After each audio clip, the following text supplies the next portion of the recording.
All of the following can be inferred from Leboeuf's study as described in the passage, except that. Notice the word except. So we have to find a reference which is incorrect or outside the premise of the passage. Let's check with the options.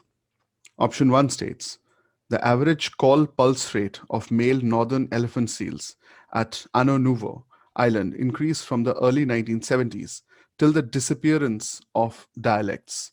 This is true. We can qualify this, check this in two parts.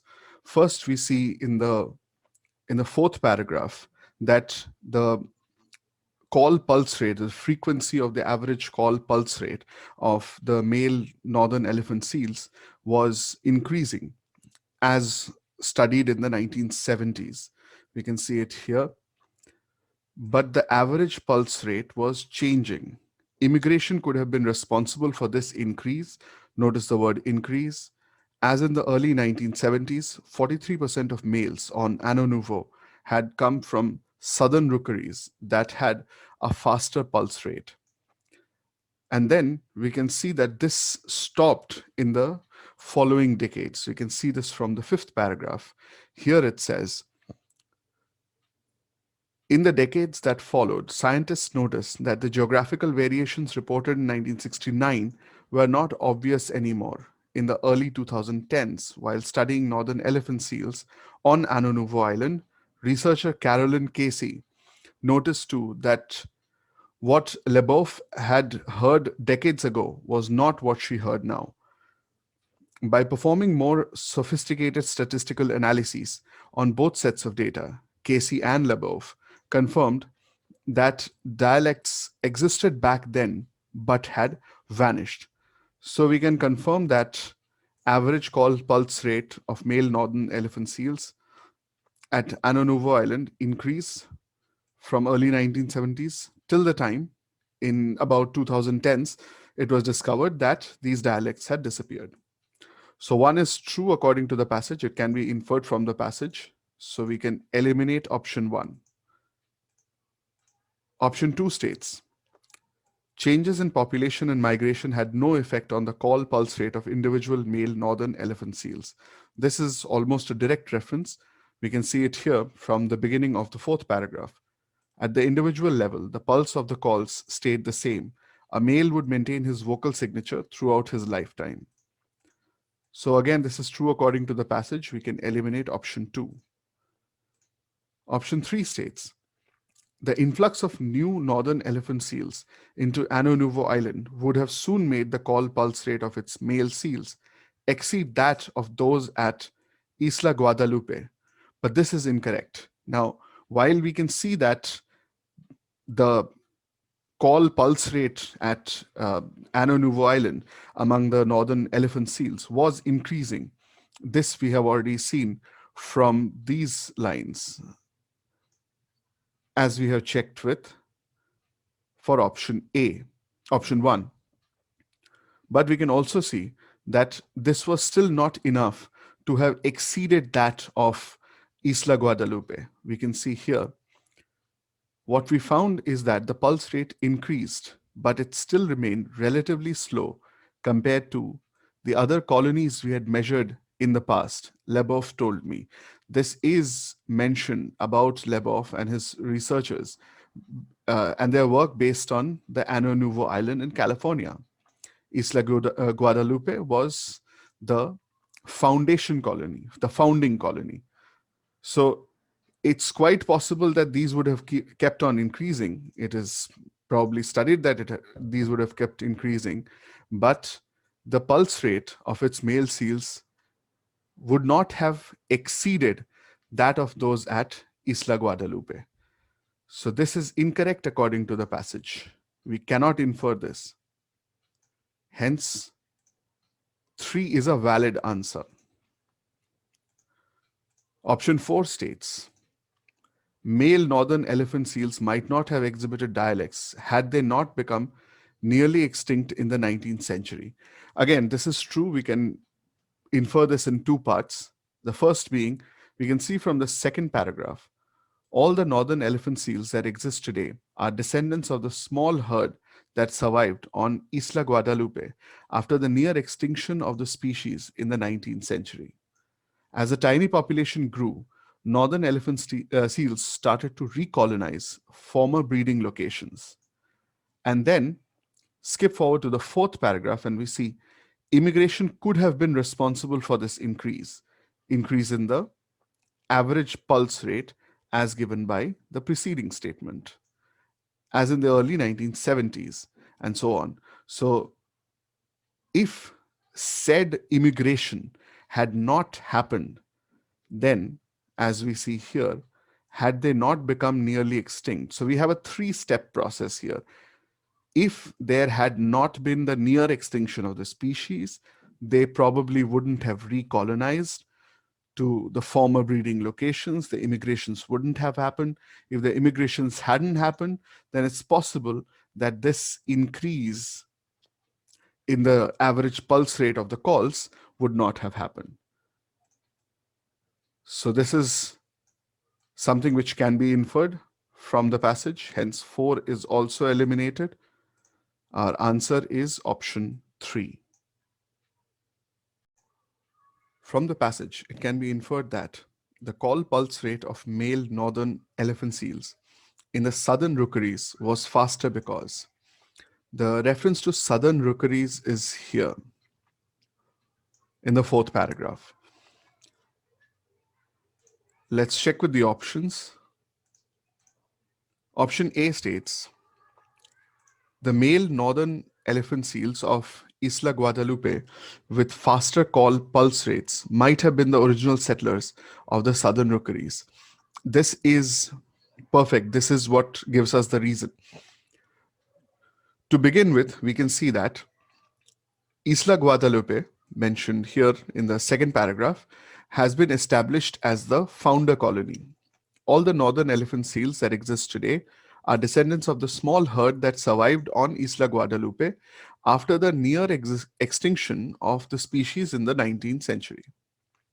As the tiny population grew, northern elephant seals started to recolonize former breeding locations. And we see that the ones from Isla Guadalupe, the founder colony. So this establishes that Isla Guadalupe was the founder colony for northern elephant seals. And then we have the aspect of the southern rookeries and Ano Nuevo. We see it here, but the average pulse rate was changing. Immigration could have been responsible for this increase, as in the early 1970s, 43% of the males on Ano Nuevo had come from southern rookeries that had a faster pulse rate. So here the question asks us, why would you think that the southern rookeries had a faster pulse rate? The solution to that can be found, or the reference to that can be found in these last 3 lines. This led Labov and his collaborator, Louis Petrinovich, to deduce that the dialects were perhaps a result of isolation over time after the breeding sites had been recolonized. For instance, the first settlers on Ano Nuevo could have had, by chance, calls with low pulse rates. At other sites where scientists found faster pulse rates, the opposite would have happened. Seals with faster rates would have happened to arrive first. This gives us exactly the reference that we need. So where there are faster pulse rates, for example, the southern rookeries that had a faster pulse rate, it is mentioned here. Here, in these areas with faster pulse rates, the opposite would have happened. That is, seals with faster rates would have happened to arrive first. And where would they have arrived from? They would have arrived from Isla Guadalupe, which is the founder colony. So we see here that the male northern elephant seals of Isla Guadalupe with faster call pulse rates might have been the original settlers of the southern rookeries, or they would have been the first to migrate to the southern rookeries, which means this gives us the reasoning that we were looking for. So 1 can be qualified as a valid answer. Option 2 states A large number of male northern elephant seals from Ano Nouveau Island might have migrated to the southern rookeries to recolonize them. Now, this is outside the premise because we have the reference here to males on Ano Nouveau, which had come from the southern rookeries. So there is a movement from the southern rookeries, or there's immigration from the southern rookeries to Ano Nouveau. The other way around cannot be said, not necessarily. This says that a large number of male northern elephant seals from Ano Nouveau Island might have migrated to southern rookeries to recolonize them. Can't be sure. We don't have any such reference. We don't have anything to suggest that that would have even happened. So 2 can be eliminated.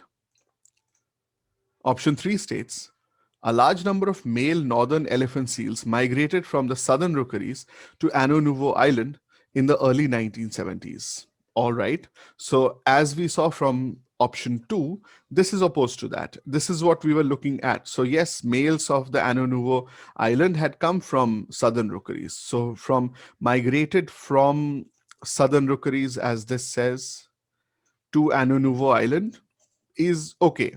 In the 1970s, yes, that also is okay.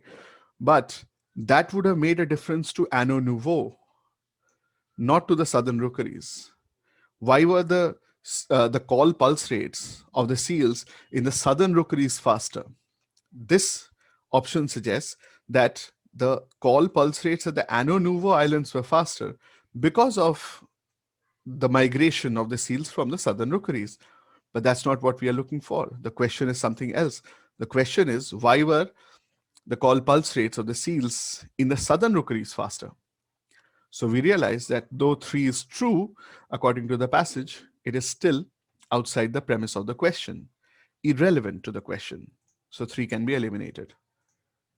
Option 4 states, the calls of male northern elephant seals in the southern rookeries have more sophisticated structures containing doublets and triplets. Now, this is something that we see from the end of the passage, at the end of the 5th paragraph. Yet there are other differences between the males from the late 1960s and their great grandsons. Modern males exhibit more individual diversity. Their calls are more complex. While 50 years ago, the drumming pattern was quite simple and the dialects denoted just a change in tempo. Casey explained, the calls recorded today have more complex structures, sometimes featuring doublets or triplets. But this is spoken of all the colonies. We can see that here in the first line, though these are not directly connected, but there is a connection between these. The calls in all locations would have eventually regressed to an average pulse rate. So we don't see this as true of the southern rookeries essentially. Again, does this mean that essentially that the pulse rate of the seals in the southern rookeries was faster? This does not give us the reasoning. So this again is information irrelevant to the question. We can eliminate option 4. Our answer is option 1. Which one of the following conditions, if true, could have ensured that male northern elephant seals, seal dialects, did not disappear? So we find in the 5th paragraph, the last one, that a study of the same colonies of the northern elephant seals showed that at present the dialects had disappeared. We can see it in these lines here, this one and the following lines. The reason behind this is given in the first line of this paragraph. As the population continued to expand and the islands keep on receiving immigrants from the original population, the calls in all locations would have eventually regressed to the average pulse rate of the founder colony. The founder colony is Isla Guadalupe, as developed in the 2nd paragraph. So if more and more immigrants came to these islands, came to these locations, these colonies, then that would have meant that the calls in all of these locations would have eventually regressed to the average pulse rate of the founder colony. If we check with the options, option 1 says, besides Isla Guadalupe, there was one more surviving colony with the same average male call tempo from which no migration took place. Now we realize that the change which happened was because of migration. It is presented here in the fourth paragraph. Immigration could have been responsible for this increase as in the early 1970s. So, if at all these dialects were to be saved, immigration had to have happened. Besides Isla Guadalupe, there was one more surviving colony with the same average male call tempo from which no migration took place. If no migration took place, then that particular colony, the second founder colony, would not have made any impact whatsoever. Because here, the most potential cause for the dialects to exist is given as immigration. So if there was no immigration here, doesn't have any impact on the situation. So one is clearly not the answer. We can eliminate option 1. Option 2 states the call tempo of individual immigrant male seals changed to match the average tempo of resident male seals in the host colony. As odd as this sounds, this is actually the answer. We can see here, returning to the passage, returning to the reference, if more and more immigrants from the original population kept on migrating to the colonies, then the language would have regressed to the average pulse rate of the founder colonies. In a simplification, more immigrants over time means more return to, more regression to the pulse rate of the founder colony, and hence there would be less variation in dialect. If 2 were true, the call tempo of the individual immigrant male seals changed to match the average tempo of the resident male seals in the host colony.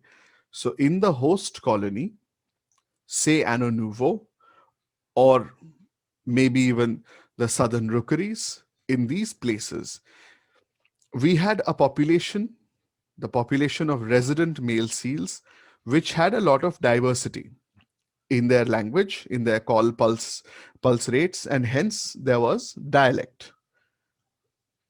If immigrant male seals kept on coming, they would keep on bringing the original pulse rate from the founder colony, which was on Isla Guadalupe, which would cause reduction in the variation and hence less dialect. But if the individual migrant seals change their call tempo to match the average tempo of the resident male seals, then there would not have been this change made. So there would not be a regression towards the average pulse rate of the founder colony, and hence the dialects would have survived. They wouldn't have disappeared. So 2 gives us a valid answer. Option 3 says, the call tempo of individual male seals in host colonies changed to match the average call tempo of immigrant male seals. This just flips the immigrant and resident male seals, the aspect of that. So shouldn't this be the answer? No, absolutely not. Because here in option 2, we had immigrant male seals. Understand, immigrant male seals equals, let's not bother too much with language and grammar. Let's simplify. Immigrant male seals equals diversity, equals founder colony culture, and hence less diversity. Resident male seals equals difference, variation from founder colony culture, hence more variation, hence dialects. So if individual male seals in host colonies, which means resident male seals who had the dialects to begin with, if they changed to match the average call tempo of immigrant male seals who don't have variation, who are coming from the founder colony in Isla Guadalupe, then there would be an even faster disappearance of the dialects. So this achieves the opposite result of what we were looking for. 3 is definitely not the answer. We can eliminate 3. Option 4 says, besides Isla Guadalupe, there was one more founder colony with the same average male called Tempo, from which male seals migrated to various other colonies. So here again, we see a difference from option 1. Option 1 says, so there was another colony from which no migration took place. So we summarily eliminated option 1. But here we say that there was another founder colony, same average called Tempo, from which male seals migrated to various other colonies. But then also, would this definitely ensure that the aspect mentioned here, as more and more migration took place, there would be more and more regression to the average pulse rate of the founder colony, and hence the more and more dialects will disappear? Can we ensure that if there were, other than Isla Guadalupe, one more founder colony, then this particular aspect, this particular occurrence will not happen? We cannot. It could be, it is possible that even if there are two founder colonies, the male seals from both the founder colonies, they keep on migrating to the colonies over time, bringing with them the call tempo of the original founding colonies. And so, despite there being two colonies, dialects will disappear. So, still doesn't give us the answer. We can eliminate option 4. Our answer is option 2. Which one of the following best sums up the overall history of transformation of male northern elephant seal calls? Now, there are 3 aspects. We can understand that from the first option as well, but we can check that from the passage. We see that between the original and the later male northern elephant seal calls, there are 3 levels of differences. What are they? There seem to be, yet there are other differences between males from the late 1960s and their great-great-grandsons. Modern males exhibit more individual diversity, and their calls are more complex. While 50 years ago, the drumming pattern was quite simple and the dialects denoted just a change in tempo, Casey explained the calls recorded today have more complex structures, sometimes featuring doublets or triplets. So, if we identify key areas or key concepts, we have first the aspect of individual diversity. From the past, where it was simple, the drumming pattern was quite simple, dialects denoted just a change, we have gone to more individual diversity. There is more complexity in the calls. The calls recorded today have more complex structures, sometimes featuring doublets or triplets. So, modern males, as compared to the original male seals who had recolonized themselves, they had more complexity. Let's again simplify. Modern males had more individual diversity and more complexity, whereas original males, let's denote that by the 50 years ago, had individual simplicity and simple dialects. Those are 2 aspects. Comparatively, there's one more aspect. We find that originally there was much more regional diversity, because we had seen diversity as mentioned in the 4th paragraph. Immigration could have been responsible for this increase. What was this increase? But the average pulse rate was changing. The individual level, the pulse rate of calls stayed the same, but the average pulse rate was changing. Immigration could have been responsible for this increase. And then in the 2010s, it is found While studying northern elephant seals in Anouveau Island, researcher Carolyn Casey noticed too that what Leboeuf had heard decades ago was not what she heard now. By performing more sophisticated statistical analyses on both sets of data, Casey and Leboeuf confirmed that dialects existed back then but had vanished. So, as dialects had vanished, again, we can simplify, find that we had more regional diversity earlier, as referenced here, but later these had vanished. So, there was lesser regional diversity. So, overall, we have three aspects: regional diversity, more earlier, reduced later, lessened later, less individual diversity, increased later, less complexity or simplicity, became more complex later. So let's check with the options. Option 1 states the calls have transformed from exhibiting simple composition, less individual variety, and great regional variety to complex composition. Composition, simple to complex. This is perfect. Great individual variety. Individual variety, less to more. This is perfect. And less regional variety. Regional variety, more to less. This is also perfect. All the three conditions satisfied, we see that one is a valid answer. Option 2 adds to the complexity, the difficulty of this question. It is very close. Owing to migrations in the aftermath of near species extinction, the average call pulse rates in the recolonized breeding locations exhibited a gradual increase until they matched the tempo at the founding colony. So, because of migrations as an aftermath of the species extinction, that's stuff we have seen from the second paragraph, average call pulse rates in the recolonized locations exhibited a gradual increase until they matched the tempo at the founding colony or they had vanished. So, all of this is true.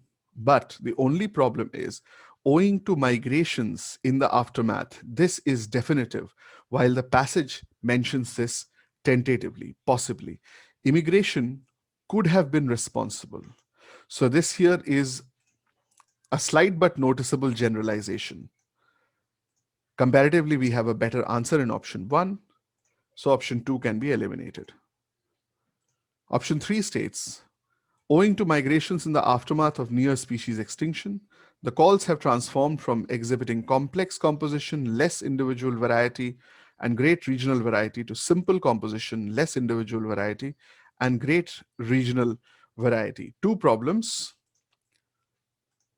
First, owing to migrations makes the same assumption and as 2 does. So we can eliminate 3 on the basis of that as well. But then again, it says that the calls have transformed from exhibiting complex composition and things to simple composition. Rather, it was the other way around. They had transformed from having simple composition to complex composition. So both ways, this option gets it wrong. We can eliminate option 3. Option 4 states, the calls have transformed from exhibiting simple composition to complex composition. That's perfectly all right. Great individual variety to less individual variety. That is incorrect. There is a movement from less individual variety to great individual variety, and less regional variety to great regional variety. Again, that is incorrect. We have a movement from higher regional variety or dialects to lower regional variety or disappearance of dialects. So there are two aspects which are wrong over here. So this is clearly not the answer. Option 4 can be eliminated.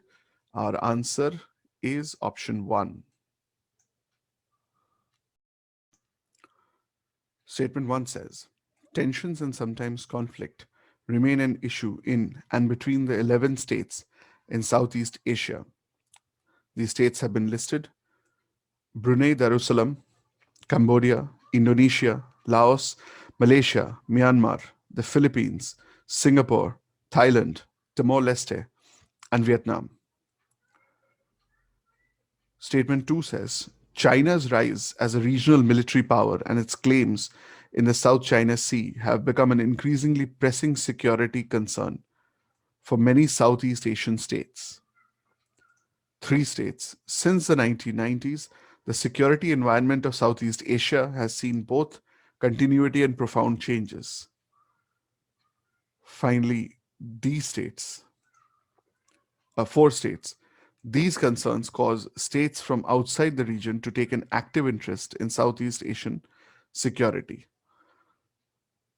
So, this is somewhat more straightforward than the other questions in this particular paper. We have 3, which says since the 1990s, security environment of Southeast Asia, the very general Southeast Asia is mentioned here, has seen both continuity and profound changes. At least profound changes is what we see in the other statements. So this statement, basically 3, it introduces the premise. So we can put in 3 as the opening statement, the first statement in the sequence. Let's clear out 3 because we have processed it. Next up, we get there's a connection between 1 and 2 because it talks about states. We have the states mentioned and then the states listed again in 1, the 11 states of Southeast Asia. And then we have states again mentioned, many Southeast Asian states in 2. However, 1 would come before 2 because 1 introduces between the 11 states in Southeast Asia and then the list of the states. That means that this is introductory of the states. So we have 1 and then 2. Let's not put it into the sequence yet because we don't know where 4 will stand, but 1 and then 2, as in 1 would precede 2 or 2 would follow 1. That is something that we get from this connection. 2 introduces China's rise. China's rise as a regional military power and its claims in the South China Sea have become an increasingly pressing security concern. So once that is done, then placing 4 becomes quite easy because 4 talks about these concerns cause states from outside the region to take an active interest in Southeast Asian security. First thing, states outside the region is a change of argument. We don't have any other reference to states outside the region. So ideally, the change of argument should come at the end. Moreover, there is a reason for this concern among states from outside the region, and that concern is because of China's rise as a regional military power and its claims in the South China Sea. This is a concern, a pressing security concern for many Southeast Asian states as well as states from outside the region. So we find that 4 would actually follow 1 and 2. 1 and 2 essentially then is a pair, and then we have statement 4. So we get that after 3, the first statement, we'll have statement 1 coming in as the second statement. Then we'll have statement 2 coming in as the third. And finally, we'll have statement 4, which would be the fourth statement. So we get our final answer sequence as 3, 1, 2, 4. Statement 1 says, for feminists, the question of how we read is inextricably linked with the question of what we read. 2 states, Elaine Showalter's critique of the literary curriculum is exemplary of this work.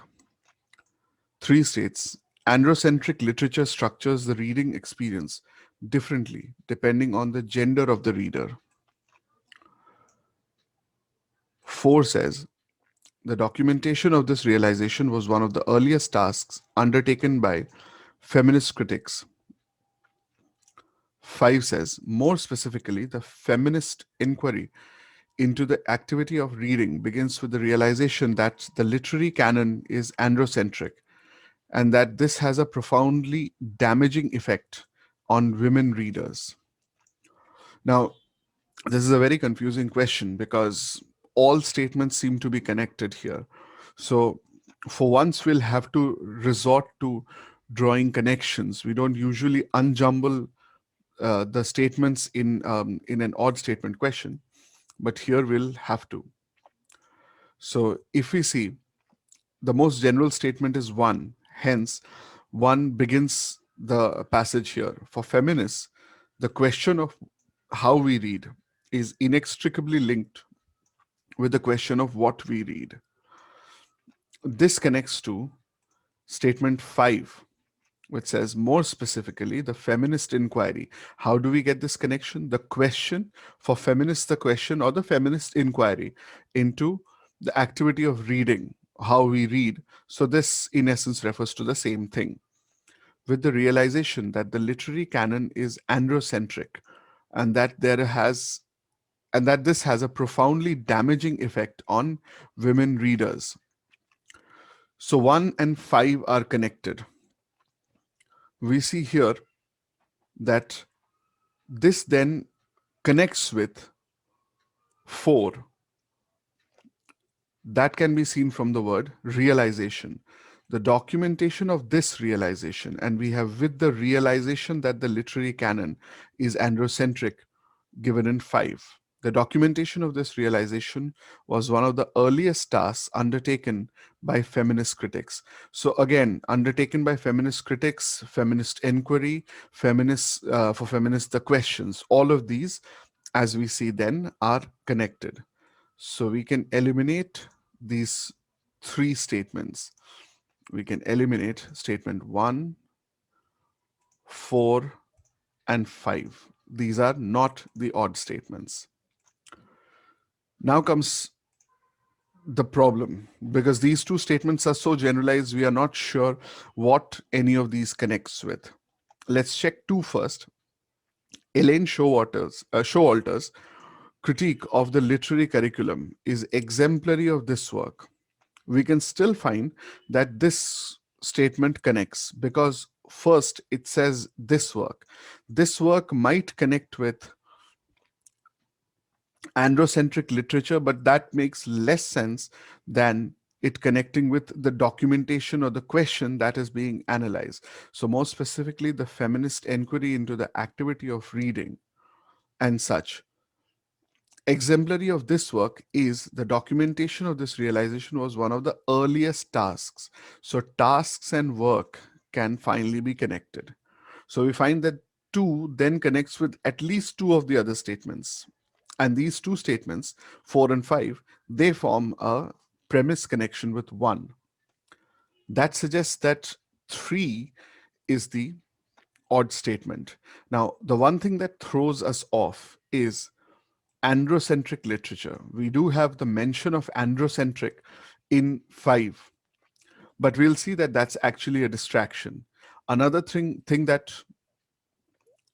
confuses us, we could say, is that 3 and 1 seem to be connected, but actually they are not.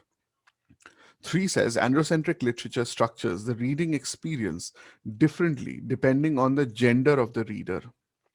Here we get the final aspect, the final reason why this is the odd statement, because here the gender sense has been completely effaced, and this statement says the reading experience differently depends on the gender of the reader. So it's not specific to men or women, it's rather whoever reads it, a man or a woman, would analyze and understand it differently.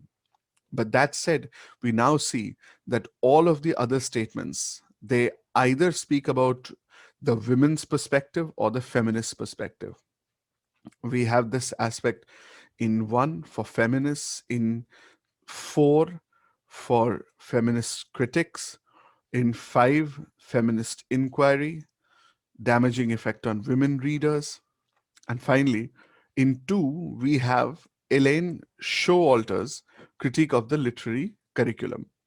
Critique of the literary curriculum.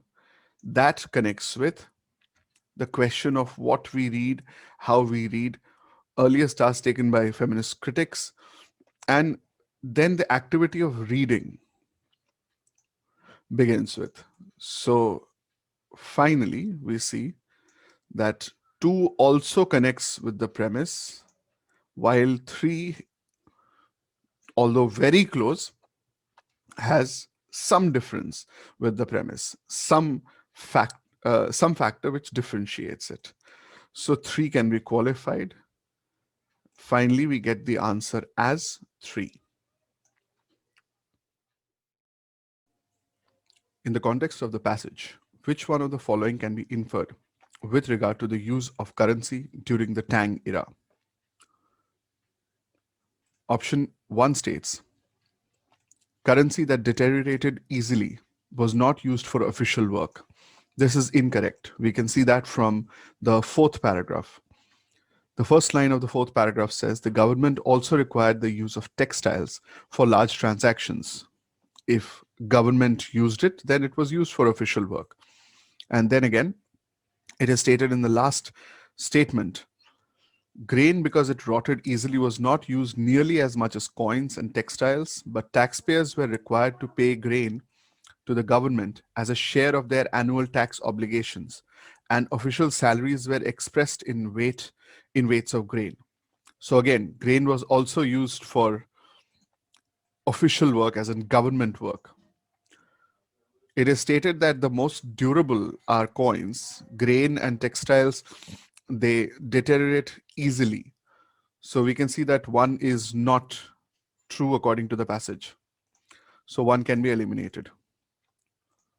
Option 2 states, grains were the most used currency because of government requirements. This is almost directly incorrect.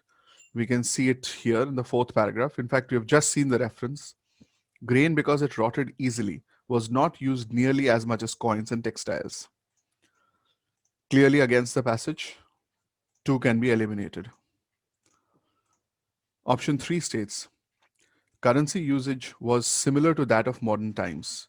Again, nearly a direct reference. We can see it here from the 5th paragraph. In actuality, our own currency system today has some similarities, even as it is changing in front of our eyes. So we can qualify 3 as a valid answer. It can be inferred from the passage in the given context. Option 4 says, copper coins were more valuable and durable than textiles. Durable, agreed. We can see that from the first paragraph here. But valuable, there isn't a direct reference to that. If we at all take this as the reference, where we have coins and value of coins mentioned, we'll see that then at best this option is a distortion. This line at the end of the 3rd paragraph says, the values of different textiles were also more stable than the fluctuating values of coins. So copper coins were more valuable. That cannot be said. Quite the opposite. So we can eliminate option 4. Our answer is option 3. During the Tang period, which one of the following would not be an economically sound decision for a small purchase in the local market that is worth 1/8 of a bolt of cloth? There are a few keywords that we need to pick up. First, which of the following would not be an economically sound decision, bad decision, for a small purchase in the local market that is worth 1/8 of a bolt of cloth? So checking with the options, 1 says, cutting 1/8 of the fabric from a new bolt to pay the amount. This is going to be seriously stupid, because we can see here in the 2nd paragraph that this reduces the value of the textile. Furthermore, a full bolt had a particular value. If consumers cut textiles into smaller pieces to buy or sell something worth less than a full bolt, that too greatly lessens the value of the textiles. So cutting up a new bolt of textile to pay for something which is worth 1/8 of a bolt would not make sense at all. It would reduce the value of the bolt of cloth.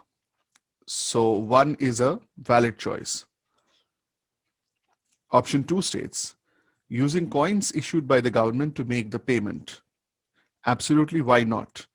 We can see here in the fourth paragraph, coins, on the other hand, were better suited for smaller transactions and possibly given the costs of transporting coins for a more local usage. And we have exactly that, small purchase in the local market. So it's absolutely fitting that we use coins. So this makes sense. It's not what we would call a bad decision or an unsound decision, economically speaking. So 2 can be eliminated. Option 3 states, making the payment with the appropriate weight of grain. Again, in the local market, it's a small purchase, so grain would not be a problem. We don't have anything where grain is said to be ill-fitting. A small purchase in the local market, we can see here. Grain, because it rotted easily, was not used nearly as much as coin and textile, but taxpayers were required to. So one could always use grain. There's nothing to suggest that it would be an economically unsound decision. So 3 can be eliminated. Option 4 says, paying with a faded bolt of cloth that has approximately the same value. We see here, furthermore, a full bolt had a particular value. The mention of a full bolt here is generalized. It doesn't say whether it's a new bolt or an old one. So paying with a faded bolt of cloth that has approximately the same value. As long as it's a complete bolt of cloth, we don't cut it into pieces, and as long as it has approximately the same value, the value of 1/8 of a bolt of cloth, then it makes no difference whatsoever. So this also would not be called an economically unsound decision. So we can eliminate option 4. Our answer is clearly option 1. When discussing textiles as currency in the Tang period, the author uses the words steady and stable to indicate all of the following except. Now we have steady and stable used in the third paragraph. We can find stable here and steady here. But then we don't need to limit ourselves to exactly these statements or these words. The references to textiles, the use of textiles is inherent in this entire paragraph. Let's read the paragraph quickly. But textiles had some advantages over coins. For a start, textile production was widespread and there were fewer problems with the supply of textiles. For large transactions, textiles weighed less than their equivalent in coins, since a string of coins could weigh as much as 4 kilograms. Furthermore, the dimensions of a bolt of silk held remarkably steady from the 3rd to the 10th century, 56 centimeters wide and 12 meters long. The values of different textiles were also more stable than the fluctuating values of coins. So now let's check with the options. It usually is complex options and inferential close options when we have options this small, this short actually. So a few inferential steps, but we'll get there. One says reliable measurement. Reliable measurement is almost a direct reference. We see here the dimensions of a bolt of silk held remarkably steady between centuries even. So this is something that is indicated by these words, stable or steady. So we can eliminate option 1. Option 2 states reliable quality. Quality can be seen from the second paragraph. In fact, we can see it here. If in circulation for a long period of time, they could show signs of wear and tear. Stained, faded, and torn bolts of textiles had less value than a brand new bolt. So we do see the aspect of quality. We can also see value here. the last statement of the third paragraph, the values of different textiles were also more stable than the fluctuating values of coins. So this is also something which is indicated by these words. 2 can be eliminated. Option 3 states reliable supply. This again is almost a direct reference. We can see here there were fewer problems with the supply of textiles. So steady and stable because there was more reliable supply of textiles. So 3 can be eliminated. Option 4 states reliable transportation. But this is something we cannot connect with textiles. We have one reference to transporting here, but that speaks exclusively of coins. Coins, on the other hand, were better suited for smaller transactions and possibly, given the costs of transporting coins, for a more local usage. We can also see that we come close to this kind of an inference in this line. For large transactions, textiles weighed less than their equivalent in coins, since a string of coins could weigh as much as 4 kilograms. But if we see that textiles weighed less than their equivalent in coins, for equal value, the weight of coins was much more than that of textile. In this, there is no direct reference of transportation.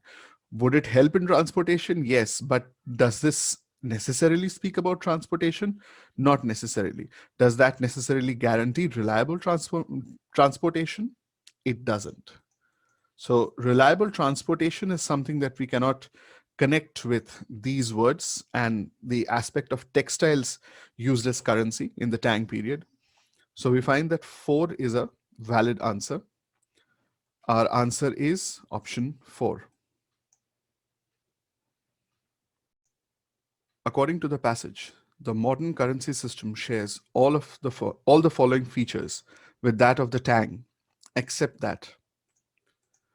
Now, this is exclusive to the 5th paragraph because the 5th paragraph talks about our own currency system today. So the modern currency system falls under this head. Let's check with the options and tally with the 5th paragraph. Option 1 states, its currencies fluctuate in value over time. This is a bit inferential, but we can see here that we have cash, coins for small transactions like paying for parking at a meter, and banknotes for other items. Checks and debit or credit cards for other, often larger types of payments. At the same time, we are shifting to electronic banking and making payments online. Some young people never use cash and do not know how to write a check. So at least in the matter of cash, we see that its value has reduced since before because we are increasingly shifting towards electronic banking and online payments. So banknotes, their value has lessened. Their value has at least been seen to fluctuate over time. So one is something that the modern currency system has in common with the system of currency in the Tang era. So one can be eliminated. Option 2 states it uses different materials as currency. In the Tang era, we had coins made of metal, copper, as we can see here, and we had grain and we had textile, and we saw grain over here. So different materials, yes. Similarly, in the modern day, we have, now this is a bit inferential, but it's common sense. We have cash and banknotes, which are paper or fabric. Yes, most banknotes are actually printed on, barring Indian banknotes, many banknotes are actually printed on fabric. They are not printed on paper. But that's different material. Coins, metals, different material. And then checks, which is again paper, and debit or credit cards, which are plastic. So there are different materials used. This is also true, common between the old and the new system. 2 can be eliminated. Option 3 states it is undergoing transformation. This is a valid answer because we see the aspect of transformation in our own currency system here. Two references. Our own currency system today has some similarities, even as it is changing in front of our eyes. What is it changing to, and how is it changing? At the same time, we are shifting to electronic banking and making payments online. But the same aspect of transformation has not been given in the context of currency in the Tang era. In with respect to the currency in the Tang era, we have these systems mostly remaining stable, remaining common. One reference to that in particular is this here, where we see in the matter of textile, it is mentioned. Furthermore, the dimensions of a bolt of silk held remarkably steady from the 3rd to the 10th century, 56 centimeters wide and 12 meters long. So, this is an aspect which is not common between the two systems. That makes 3 a valid answer. Option 4 states it uses different currencies for different situations. Direct reference, we have the mention of coins, say, which were used for smaller transactions, possibly given the costs of transporting coins, grains, which were used for government transactions because it was obligation, and most peasants and all could not pay by coin, so they rather paid by cloth or grain. And then textiles for larger uh, larger purchases because it would be convenient to transport textile. So different currencies, the same can be seen here. We have cash, coins for small transactions like paying for parking at a meter, banknotes for other items, check and debit credit cards for other, often larger types of payments. So again, almost a direct reference. We can eliminate option 4. The answer is option 3. Of the following sets of concepts, identify the set that is conceptually closest to the concerns of the passage. We have to note the word closest, conceptually closest to the concerns of the passage. So if we had keywords which represented the central themes of the passage, which one would be the best collection, best set as given by the options?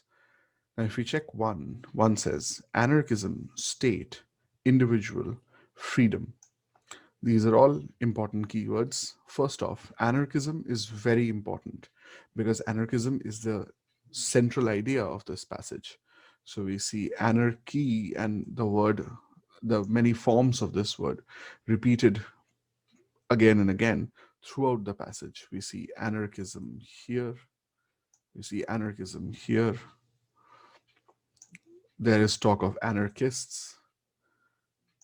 There's another reference to anarchists, and so on. The anarchist propaganda, it goes on. Some anarchists prefer individual anarchism. So there are a lot of reference to anarchism. State comes in very heavy in the 4th paragraph. The state itself is the enemy, and they have applied the same interpretation.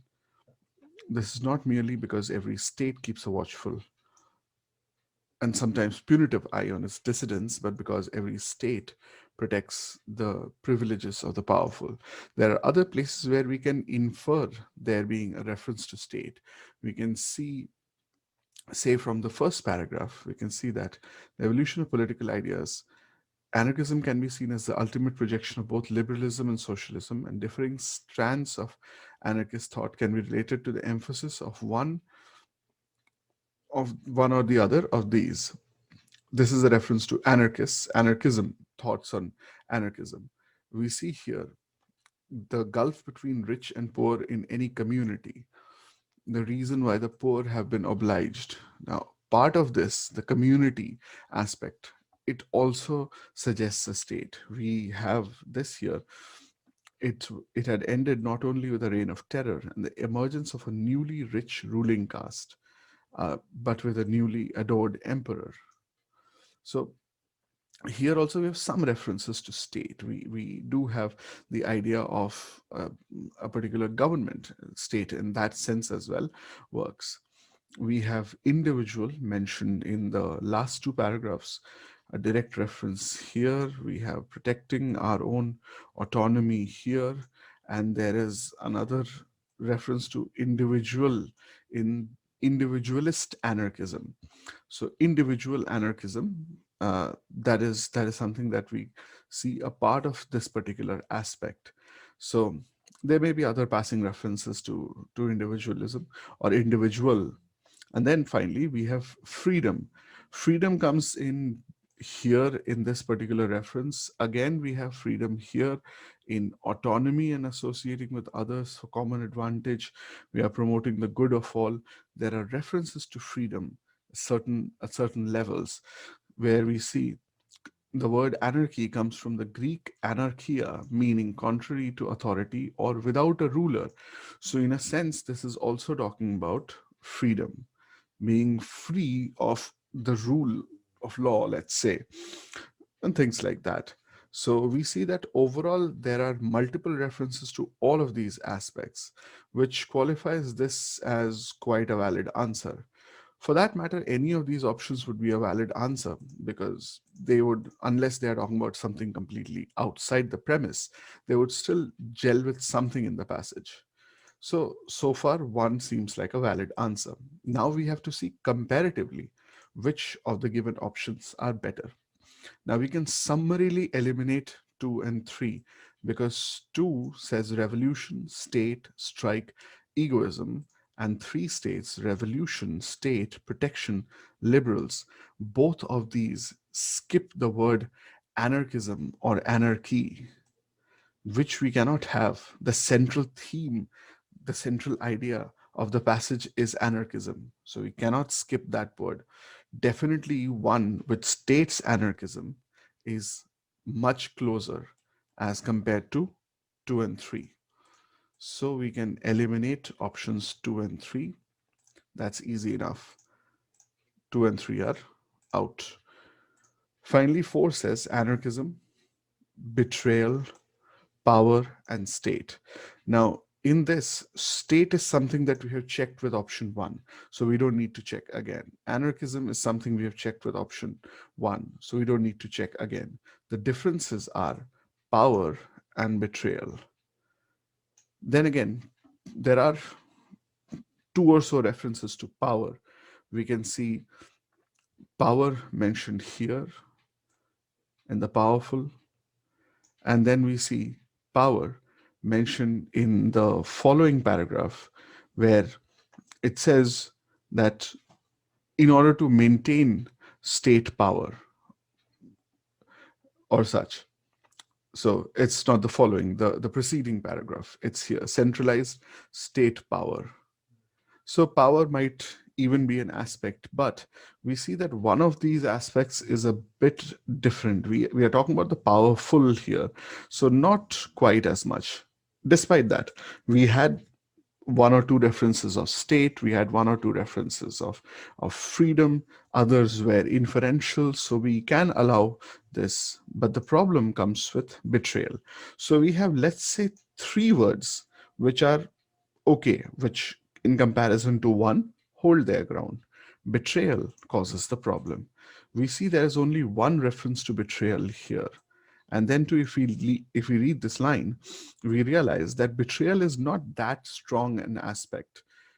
What we have here is the anarchists and their precursors were unique on the political left in affirming that workers and peasants, grasping the chance that arose to bring an end to centuries of exploitation and tyranny, were inevitably betrayed by the new class of politicians whose first priority was to re-establish a centralized state power. Here, the re-established centralized state power is more important than betrayal. Yes, it is a betrayal, but betrayal is not it does not belong to, it does not connect directly with the premise of anarchism. Here the aspect is that when anarchists and their precursors, when they when they start to analyze the past, and they say that workers and peasants get the chance to oppose exploitation and tyranny, which has gone on for centuries, they are still immediately eventually betrayed by the new class of politicians whose first priority was to re-establish state power. So those who have come to power after having fought against those in power, they betray those who have fought with them, and then come to power. The key aspects here are the new class of politicians re-establish centralized state power, not betrayal. So, in comparison, betrayal is true according to the passage. There is a reference to it, uh, absolutely. But in comparison to one, we see that betrayal is a minor issue. So, four was three for three, but one was four for four. So, in comparison to one, four is an inferior choice. We can eliminate four, and thus our final answer, as we see here, is option one. The author believes that the new ruling class of politicians betrayed the principles of the French Revolution, but does not specify in what way. In the context of the passage, which statement below is the likeliest explanation of that betrayal? So we see the mention of betrayal here in the third paragraph, and we see the reference to the French Revolution here in the second paragraph. The reasoning that we require is given in the third paragraph. What is stated is that, but as a radical answer to the question, what went wrong that followed the ultimate outcome of the French Revolution? It had ended not only with a reign of terror and the emergence of a newly rich ruling caste. This is what the question is asking about. This is the ones who betrayed uh, those who basically won the uprising, but with a new adored emperor, Napoleon Bonaparte, strutting through his conquered territories.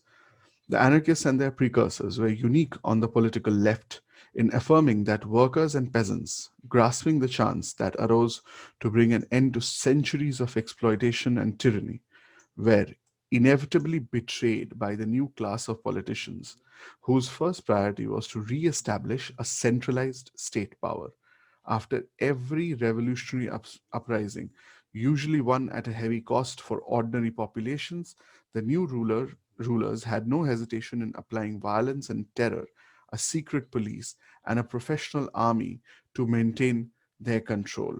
The key aspect is here: after every revolutionary uprising, usually won at a heavy cost for ordinary populations, what happens is that they are betrayed by the new class of politicians. The the people, they pay a heavy cost and and go through the revolutionary uprising, thus deposing the old government, old ruling class, let's say. And then the new rulers, they come up, and their immediate priority is to re-establish centralized state power, not power to the people. The people who have fought for power and those who have sacrificed for that power, or even just some more privilege, a little bit more freedom, a little bit more privilege, they don't necessarily need power. These people are immediately crushed again. The new rulers, who have no hesitation in applying violence and terror, secret police, professional army to maintain their control, not the control of the people. So, this is the betrayal that is being talked about in the context of the French Revolution. Let's check with the options. Option A states the anarchists did not want a new ruling class, but were not politically strong enough to stop them. Now, the first part is outside the premise. Anarchists did not want a new ruling class. Maybe the anarchists wanted a new ruling class, but they just wanted the people to be better represented. They might have wanted a democratic system, one that was built of the people. So this cannot be said. But we're not politically strong enough to stop them. Again, this is an assumption because we don't have any reference to this in the given passage that they were politically strong were they politically strong enough or weren't they to stop these people from the new ruling class? So option one is completely based on assumptions which are not supported by the passage. We can eliminate option one. Option 2 states the new ruling class struck a deal with the old ruling class to share power between them. But we have seen here that the old ruling class has been deposed. It is the new ruling class who takes over. It is the people who are betrayed. So this does not give us the betrayal. There's absolutely no reference to there being a deal or there being a kind of a liaison, any kind of a correlation between the new ruling class and the old ruling class to share power between them. The new ruling class takes over, grabs the power. That's the idea. So 2 also is outside the premise. We can eliminate option 2. Option 3 states the new ruling class was constituted mainly of anarchists who were against the destructive impact of the revolution on the market. Uh, Again, this is incorrect. There's absolutely no reason to say this. We see here for the anarchists and their precursors were unique on the political left in affirming that workers and peasants grasping the chance that arose to bring an end to centuries of exploitation and tyranny were inevitably betrayed by the new class of politicians. That goes to show that the anarchists and the new class of politicians were not only different bodies but also different in ideals. So it's not correct to say that the new ruling class was constituted of anarchists. We cannot say that. They don't share the same beliefs. They are different people. They have different beliefs. So this does not make any sense. We can eliminate option 3 again. Option 4 states the new ruling class rode to power on the strength of the workers' revolutionary anger, but then turned to oppress that very class. Now, this is perfect. The new ruling class betrayed the workers and the peasants. Why? Because they rode to power on the strength of these people, the workers' revolutionary anger, the revolution that the workers and peasants they undergo, usually at a heavy cost. It is rather the new ruling class which capitalizes on that, and they immediately begin to re-establish centralized state power and use any means necessary. We've seen them applying violence and terror, secret police, military, etc., etc., but then turn to oppress that very class. So it is the peasants and the workers who had fought in the revolution, who had forged the revolution. They are the ones who are betrayed, and it is the new ruling class who betrays them. So 4 is a valid answer. It gives us what we are looking for. Our final answer is option 4. The author makes all of the following arguments in the passage, except option 1 states the popular perception of anarchism as espousing lawlessness and violence comes from a mainstream mistrust of collectivism. Now, there are two problems with this. First, we don't have the popular perception of anarchism as espousing lawlessness and violence. Violence is spoken against in the passage by the author, but whether this espouses lawlessness is unknown. We see here the word anarchy comes from the Greek anarchia, meaning contrary to authority or without a ruler, which might just entail lawlessness. So whether it espouses lawlessness is not sure, cannot be definitively said. And second, a mainstream mistrust of collectivism. This is something that we just don't have. We have the word mistrust here, but there's no reference to collectivism. Doesn't quite work.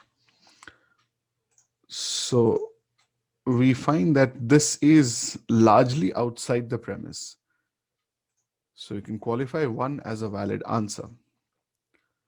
Option 2 states Individualist anarchism is usually constituted of many streams, all of which focus on the autonomy of the individual. Now, it's a slight inferential thing to qualify this, but it can be done in a few parts. Individualist anarchism can be seen here in the last paragraph, the sixth paragraph, is actually constituted of many streams. We have something like this here. There are several traditions of individualist anarchism, all of which focus on the autonomy of the individual. Yes, agreed. All of which is a generalization. It usually is a red flag. We don't have a reference to support all of which. We have these following lines stating after individualist anarchism, one of them deriving from the conscious egoism of the German writer Max Stirner, 1806 to 56, and another from a remarkable series of 19th century American figures who argued that in protecting our own autonomy and associating with others for common advantage, we are promoting the good of all. These thinkers differed from free market liberals in their absolute mistrust of American capitalism and in their emphasis on mutualism. So, one of these traditions talks about protection of our own autonomy or focus on the autonomy of the individual. There's also something which we see here, obviously desirable freedom of an individual or family to possess a resource. This is not exactly the reference that we are looking for, but it is close enough. So one might argue that this also is a valid answer because this argument is not directly made in the passage, but at least we can say that it's indirectly made. Large parts of one are outside the premise. There's too much assumption there. Here, we just have one assumption, and that is the in the word all. The rest of it can be cleared, can be justified. So we realize that even in comparison, one is definitely a better choice than two. So two can be eliminated. Option 3 and 4 would not be difficult at all. For anarchists, the state is the enemy because all states apply violence and terror to maintain their control, almost a direct reference. We can see it from the fourth paragraph. For anarchists, the state itself is the enemy because every state protects the privileges of the powerful after every revolutionary uprising, usually one at a heavy cost. For ordinary populations, the new rulers had no hesitation in applying violence and terror, a secret police, a professional army to maintain their control. And here are we talking about, can we qualify all states? All states, yes. After every revolution, it's directly mentioned in the passage in so many words. Revolutionary uprising. So, three definitely is an assertion made in the passage. We cannot qualify three. Three is eliminated. Option 4 states the failure of the French Revolution was because of its betrayal by the new class of politicians who emerged from it. Again, almost a direct reference. We can see it here. Historically, anarchism arose not only as an explanation to the gulf between the rich and the poor in any community and of the reason why the poor have been obliged to fight for their share of common inheritance, but as a radical answer to the question what went wrong that followed the ultimate outcome of the French Revolution. Notice the words what went wrong in relation to the French Revolution. It had ended not only with a reign of terror and the emergence of a newly rich ruling caste, but with a new adored emperor, Napoleon Bonaparte, strutting through his conquered territories. So basically, we do have the French Revolution, which is considered, according to this passage, a failure because of its betrayal, the betrayal of its ideas by the new class of politicians who emerged from it. So, can be qualified? Absolutely. This is a reference the from the passage, hence 4 can also be eliminated. Our answer thus is option 1. According to the passage, what is the one idea that is common to all forms of anarchism? Option 1 states they all derive from the work of Pierre-Joseph Proudhon. Proudhon is mentioned here, Pierre-Joseph Proudhon, But this is not correct according to the passage. The word anarchy comes from the Greek anarchia, meaning contrary to authority or without a ruler, and was used in a derogatory sense until 1840. So that means that they all derive from the work of Pierre Joseph Proudhon. No, doesn't quite ring true. It was there, it existed before 1840, but it was used in a different sense. So this does not figure. Moreover, it's not something which can be said to be common across all forms of anarchism. So one can be eliminated. Option two states they all focus on the primacy of power of the individual. We rather have references to freedom of an individual, not power of an individual. We do have two references to power. We have state power mentioned here, which is not individual power, and here we have powerful, which is people who are privileged, people who are powerful. Again, not power of the individual. So this is also outside the premise. We can eliminate option two. Option three states there is no idea common to all forms of anarchism. That is why it is anarchic. This is an assumption. No reference to confirm this. There is no idea common to all forms of anarchism. There are some ideas common. We can see it here. This is the fifth paragraph. The mainstream of anarchist propaganda for more than a century has been anarchist communism, which argues that property in land, natural resources, and the means of production should be held in mutual control by local communities, federations, and so on. The idea being that here we see the mainstream of anarchist propaganda for more than a century. Anarchist propaganda is spoken of anarchists in general or anarchism in general. So at least this idea, if there is a central propaganda, then at least some ideas would be common. So we cannot say that, we cannot for certain say that there's no idea common to all forms of anarchism. So this doesn't work. Three also is eliminated. Option four states they are all opposed to the centralization of power in the state. This is perfect. We can see here that the centralization of state power has been criticized, were inevitably betrayed by the new class of politicians. We are talking about workers and peasants here, whose first priority was to re-establish a centralized state power. After every revolutionary uprising, usually one at a heavy cost for ordinary populations, the new rulers had no hesitation in applying violence and terror, a secret police, and a professional army to maintain their control.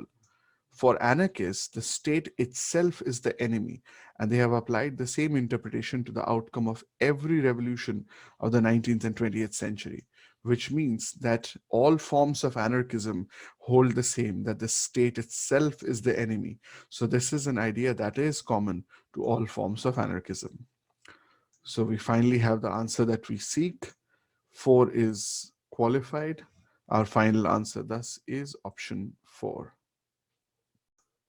Which one of the following best expresses the similarity between American individualist anarchists and free market liberals, as well as the difference between the former and the latter? Now, the reference is here in the last lines. We can read the last paragraph and get the reference. There are, unsurprisingly, several traditions of individualist anarchism, one of them deriving from the conscious egoism of the German writer Max Stirner, 1806 to 56, and another from a remarkable series of 19th century American figures who argued that in protecting our own autonomy and associating with others for common advantage, we are promoting the good of all. These thinkers differed from free market liberals in their absolute mistrust of American capitalism and their emphasis on mutualism. So we find that the differences are given by the last line. The similarities are given by the second last statement as given here. Let's check with the options. Option one states both are sophisticated arguments for capitalism, but the former argue for a morally upright capitalism, while the latter argues that the market is the only morality Incorrect. We have one mention of capitalism. We don't have this kind of capitalism versus that kind of morality, etc., etc. So all of that is outside the premise. We can eliminate option one. Option two states both reject the regulatory power of the state, but the former favors a people state while the latter favors state intervention in markets. Now, again, we have seen the reference. There is no mention of state, the power of the state or the people state or any kind of state or state intervention for that matter. No reference of this. So this is completely irrelevant to the question. We can eliminate option two.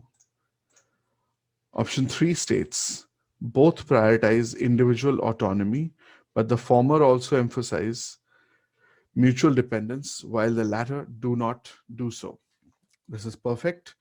We see that this is a valid answer because we can see the emphasis on autonomy in protecting our own autonomy mentioned here. This here is what is common between the two American figures and free market liberals. And then we have the former also emphasize mutual dependence, while the latter do not do so. Mutual dependence comes from the word mutualism as given here. And mutualism is one of the aspects of difference, the other being mistrust of American capitalism. So we have a similarity and a difference. Exactly what the question was asking us for. So we can qualify option 3 as a valid answer. Option 4 states both are founded on moral principles of altruism, but the latter conceive of the market as a force too mystical for the former to comprehend. We don't need to go all that way. The aspect of moral principles of altruism is outside the premise. We have protection of autonomy, good for all, the good of all. We have freedom of an individual or family, but we don't have altruism. Altruism is selflessness, freedom, protection of autonomy versus selflessness. There's a marked difference. So, at least in part, option 4 is outside the premise. So, we can eliminate option 4. Our final answer, thus, is option 3. Which one of the following statements, if false, could be seen as supporting the arguments in the passage? We have to first understand the question. This is a very twisted kind of a question. It's a classic curveball. Which one of the following statements, if false, could be seen as supporting the argument of the passage? So if any of these options were to be false, then they would support the argument of the passage, which means that the option itself would have to be an argument which weakens the arguments made in the passage. Only then, if it becomes false, then the argument of the passage is supported or strengthened. So in a generalization, we have to find something which weakens or goes against the arguments made in the passage. Let's check with the options. One states, an understanding of grammar helps a writer decide if she or he is writing well or not. This is true according to the passage. We can see it here in the last line of the third paragraph. Yet he goes on to add this thought, which I urge you to consider. Unless he is certain of doing well, the writer will probably do best to follow the rules. So whether the writer is writing well or not, doing well or not, that is something which is an outcome of an understanding of grammar. So this is in line with, this supports the passage. If it were false, then the passage would be weakened. So we understand how this cannot be a valid answer for us. So one can be eliminated. Option 2 states, it has been observed that writers sometimes disregard the rules of rhetoric. This is close to the reference we were just now looking at.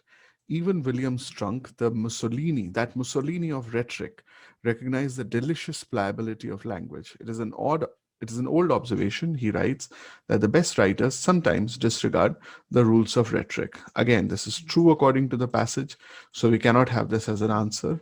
2 is eliminated. Option 3 states, perish the thought that complete sentences necessarily need nouns and verbs. Now, this is incorrect. We have this factor that complete sentences necessarily need nouns and verbs. This is given in the passage, almost a direct reference. We can see it here. Nouns and verbs are two indispensable parts of writing. Without one of each, no group of words can be a sentence, since a sentence is by definition a group of words containing a subject, noun, and a predicate verb. But this option says perish the thought. Perish the thought means dispel that thought, remove it from your head, completely give up its rubbish. Not true. This is true according to the passage. If we add the perish the thought, that means that this does not happen. This cannot be agreed to, this cannot be accepted, which means that this option overall weakens the argument. If it were false, then the argument of the passage would be strengthened. So 3 is perfectly valid as an answer. We can qualify 3. Option 4 states, regarding grammar, women artists tend to be more attentive to method and accuracy. Now, the difficulty here is that women artists or women writers have not been mentioned in the passage. There's no reference to them. So we find that this might or might not weaken because we don't know the impact of women writers. So we don't know if this is true or false. We don't know if this is in line or supporting of the passage or weakening of the passage. So if this were false, then would it weaken or support respectively the passage, the arguments made in the passage? We cannot be sure of that. So 4 is ambiguous, cannot be said outside the premise, hence 4 can be eliminated. Our answer is option 3. Inferring from the passage, the author could be most supportive of which one of the following practices? Which of the following practices would the author be supportive of? Option 1 states, a creative writing course that focuses on how to avoid the use of rhetoric.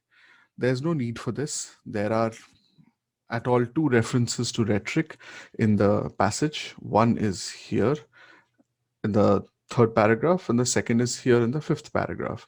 In both cases, we can read these lines and we'll find that rhetoric is not presented in a negative light. It is only stated in the 3rd paragraph that the best writers sometimes disregard the rules of rhetoric. So then also you can follow when you fear getting lost in the tangles of rhetoric. Yes, so rhetoric is difficult, it's tangled, but not necessarily negative. So avoiding the use of rhetoric is not something that the author would necessarily support. The author supports avoiding the use of rhetoric by use of simple sentences. Rocks explode, Jane transmits, mountains float, plums deify, and such, only when the writer of these lines would fear getting lost in the tangle of rhetoric, getting lost in too much of difficult linguistic rules or grammatical rules. In that case, the author says, by all means, go ahead and use simple language. So this is not something that the author would necessarily be supportive of. We can eliminate option 1. Option 2 states, a campaign demanding that a writer's creative license should allow the breaking of grammatical rules. Why at all do this? This is redundant. Demanding that a writer's creative license should be allowed the breaking of grammatical rules. But this already happens. William Strunk says, William Strunk, who himself is called that Mussolini of rhetoric, so is something of a grammar Nazi. It is stated that it is an old observation, he writes, that the best writers sometimes disregard the rules of rhetoric. So it is already done. There's no need to campaign demanding that this is done. This is already done. So this option is redundant. There's no need for the author to support it. So 2 can be eliminated. Option 3 states the availability of language software that will standardize the rules of grammar as an aid to writers. This actually is perfect. We can see the reference here when William Strunk himself goes on to say, unless he is certain of doing well, the writer will probably do best to follow the rules. The telling clause here is unless he is certain of doing well. If you don't have a rudimentary grasp of how the parts of speech translate into coherent sentences, how can you be certain that you are doing well? How will you know if you are doing ill for that matter? The answer, of course, is that you can't, you won't. So if this can be remedied by use of software, language software, availability of language software that will standardize the rules of grammar as an aid to writers. Then writers would be able to break the rules as and when they see fit to tell a good story, to tell a compelling story, to make their language more compelling. Because otherwise, it would be impossible for them to know if they are writing well or they are not. So we find that this is something that the author should most certainly be supportive of. We can qualify 3 as a valid answer. Option 4 states, the critique of standardized rules of punctuation and capitalization. Again, such a critique is not necessary. Standardized rules of punctuation and capitalization are already fixed. They are already standardized. We can see here nouns and verbs are two indispensable parts of writing. If we skip this forward, then we see words containing a subject noun and a predicate verb. These strings of words begin with a capital letter or a capitalization, end with a period or punctuation. So capitalization and punctuation are already within the rules. There is no need, they're established rules. There's no need to critique the standard rules regarding them. The author is in support of grammar. So the author would not critique or analyze a well established rule of grammar. So there's absolutely no reason to say that the author would be supportive of this particular activity.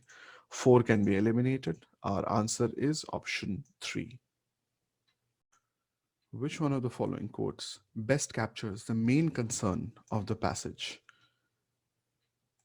Option A states, bad grammar produces bad sentences. This is perfect. The reference is here, and we can see that grammar, rules of grammar, and misuse of grammar is basically the key aspect, the central theme of the passage. So, bad grammar produces bad sentences. That could very well be suggestive of that central theme or the main concern of the passage. So, one can be qualified as a valid answer. 2 states, Strunk and White caution against too many simple sentences in a row, but simple sentences provide a path you can follow when you fear getting lost in the tangles of rhetoric. This is a reference from the last paragraph, fifth paragraph here. Strunk and White caution against too many simple sentences in a row, but simple sentences provide a path you can follow when you fear getting lost in a tangle of rhetoric. Now, this clearly is not the main argument. The main argument is the use of grammar, bad grammar, so incorrect use of grammar. We see here that if there is fear of getting lost in the rules of rhetoric, then simple sentences can be used in place of rhetorical language, while although Strunk and White caution against using too many simple sentences. The key aspects here are difficulty of rhetoric or perceived difficulty of rhetoric or use of simple sentences. But that is a subset of the larger aspect of bad grammar or writing bad language. So one is clearly more significant than option 2. Option 2 in comparison can be eliminated. Option 3 states, nouns and verbs are two indispensable parts of writing. Without one of each, no group of words can be a sentence. This is from the second paragraph. We can see it here, these lines. What we have here is the structure of a sentence, what qualifies as a sentence. Nouns and verbs are mandatory, indispensable parts of writing or indispensable parts of a sentence, because without one of each, no group of words can be a sentence. Again, this is not the central argument. The central argument is bad grammar, as we have already seen. So we can also eliminate this option. Option 3 is out. Option 4 states, the telling clause here is unless he is certain of doing well. This is from here the fourth paragraph, and we see the reference goes back to the third paragraph where William Strunk says, yet he goes on to add this thought, which I urge you to consider. Unless he is certain of doing well, the writer will probably do best to follow the rules. So the writer could, oftentimes it is seen that writers do disregard the rules of rhetoric, but if a writer is to write good language, unless a writer is to write good language, the writer has to make sure that he or she is following the rules. So this is about following rules, importance of following rules, but it's also about sometimes writers sometimes disregarding the rules. And let's not forget, these are rules of rhetoric. There is a side argument here. The primary argument is rules of grammar. The side argument is rhetoric. And in fact, the author gives a way out of rhetoric in the last paragraph. He says that if you are if you are sure that you're going to make mistakes, you'll get lost in rhetoric, you'll as it is given here, you are not doing well, if you're doing ill, then you can go for simple sentences. Although the experts of language, say for example Strunk and White, they caution against too many simple sentences in a row, but you can use them if you want a way out of rhetoric, if you want to escape rhetoric, or if you are scared by rhetoric. So again, four is four is an important argument, but it's still a subset of the argument made in one. So four can be eliminated. Our answer clearly is option one. Take any noun, put it with any verb, and you have a sentence. It never fails. Rocks explode, Jane transmits, mountains float. None of the following statements can be seen as similar except. So we have to find a statement which is similar to this assertion. The assertion is here at the beginning of the last paragraph. So what we see here is, if we analyze it a little and then compare with the argument made in the given options, then this should not be too difficult for us to answer. Take any noun, keyword any, put it with any verb, keyword any, and you have a sentence. So any noun plus any verb equals a sentence. It never fails. Rocks explode, Jane transmits, mountains float, and such. So what we are looking for is this particular relation. Let's check with the options. Option 1 states, a collection of people with the same sports equipment is a sports team. Qualify. Any people with the same equipment equals a sports team. Wrong. Any people parallels any noun, but the same sport equipment does not parallel any verb. With any equipment would make a sports team. That would have been close, not this. So this is a distortion of the assessment. It's not a parallel. One can be eliminated. Option 2 states, a group of nouns arranged in a row becomes a sentence. Again, not the answer that we are seeking, that we seek. A group of nouns, so that has only nouns. Arranged in a row becomes a sentence, does not have verbs. And this is a cardinal error. Nouns and verbs are two indispensable parts of writing. Without one of each, no group of words can be a sentence. So this does not make sense at all. It is not a parallel. In fact, it is against the information given in the passage. It is wrong in light of the passage. So two can be eliminated. Option 3 states, take an apple tree, plant it in a field, and you have an orchard. This is still incorrect. Take an apple tree, wrong. What would have worked here is take any tree, plant it in any field, and you would have an orchard. But an apple tree is specific, does not correlate with, does not parallel any noun. So we can eliminate option 3 as well. Option 4 states, take any vegetable, put some spices in it, and you have a dish. This is close enough. We have any vegetable. Put some spices. It doesn't say which spices, any spices. Here, at least in this context, we can remove this some and replace it with any. So any vegetables plus any spices equals a dish.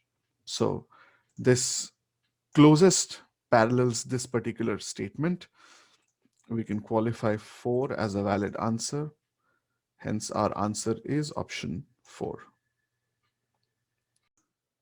All of the following statements can be inferred from the passage, except that.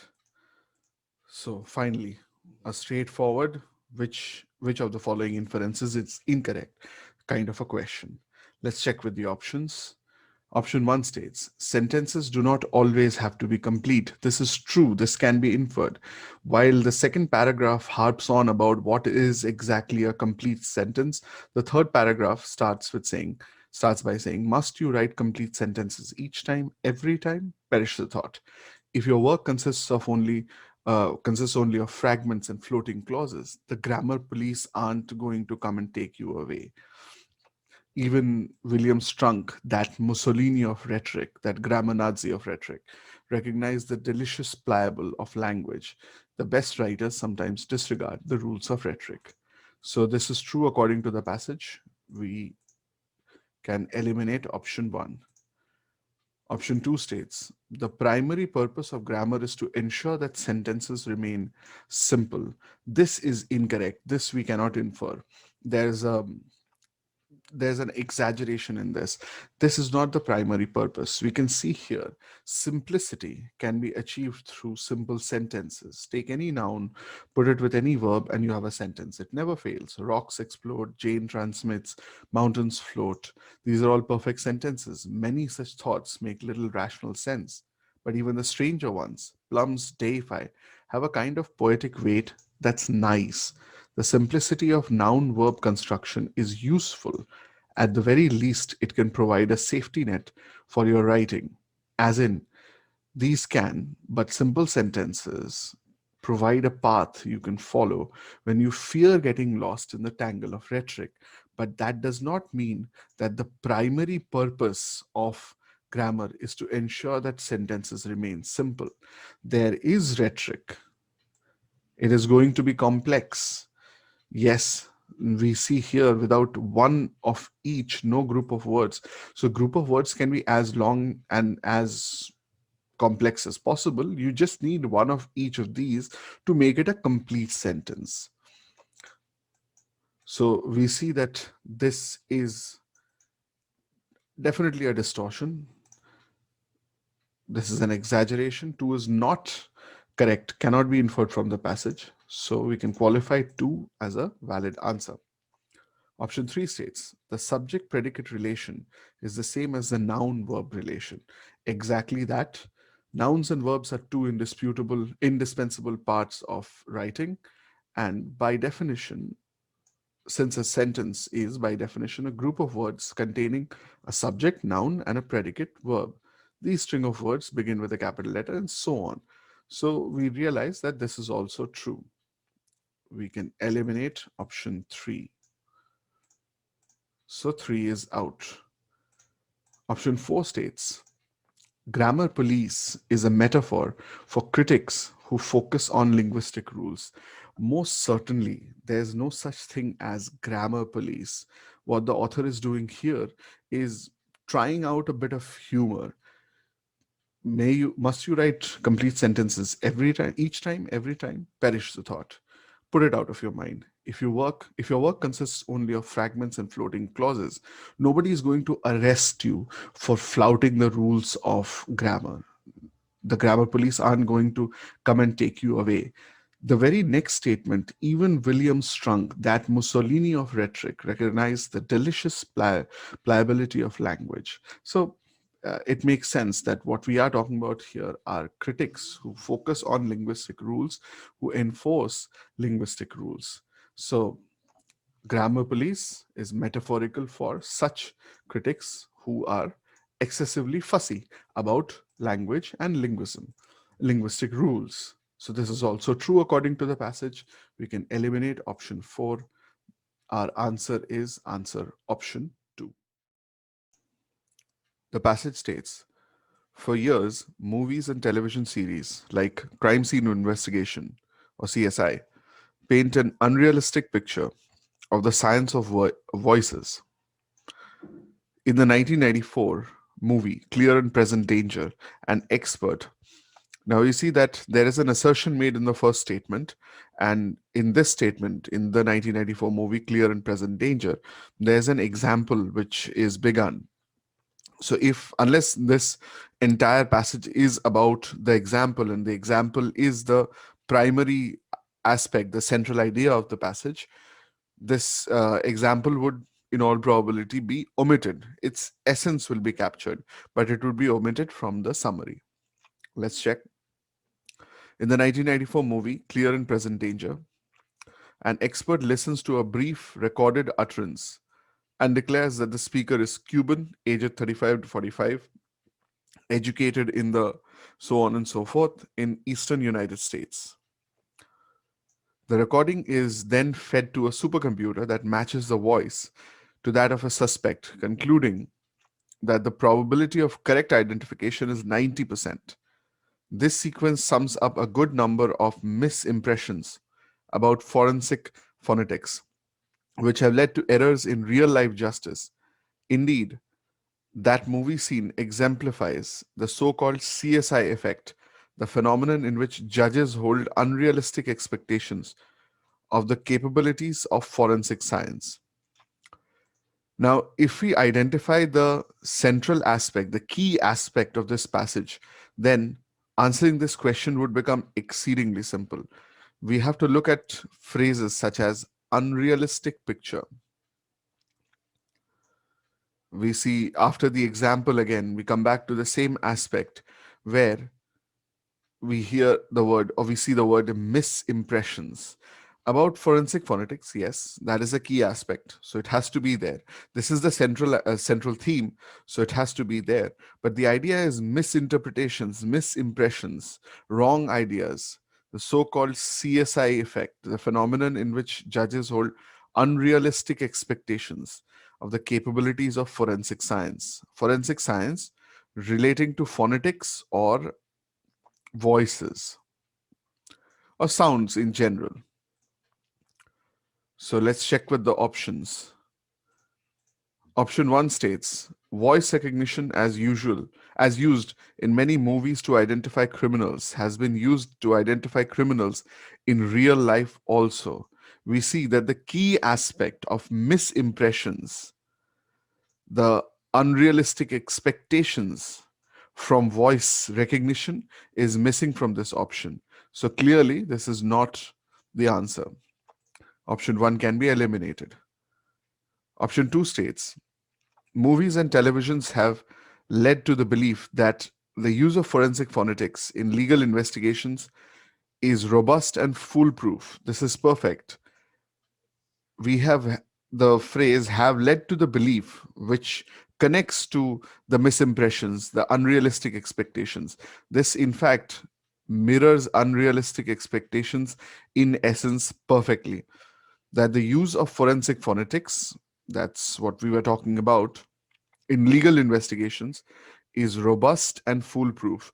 They have led to the belief movies and televisions have distorted the efficacy of uh, forensic phonetics and have led people to believe, again, see the CSI effect, that the use of for these forensic tools in legal investigations is robust and foolproof.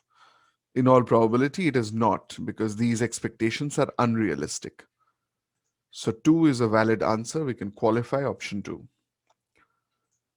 Option 3 states, although voice recognition is often presented as evidence in legal cases, its scientific basis can be shaky. But this is going a little too far.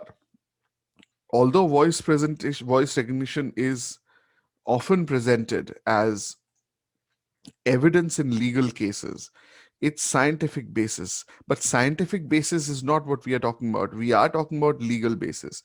We are talking about unrealistic expectations from this. There's no reference to science. We have the science of voices, agreed, but that talks about phonetics, forensic phonetics, the use of phonetics, the use of sounds in forensics. So in three, there is a bit of a distortion. Comparatively, two is much better, so we can eliminate option three.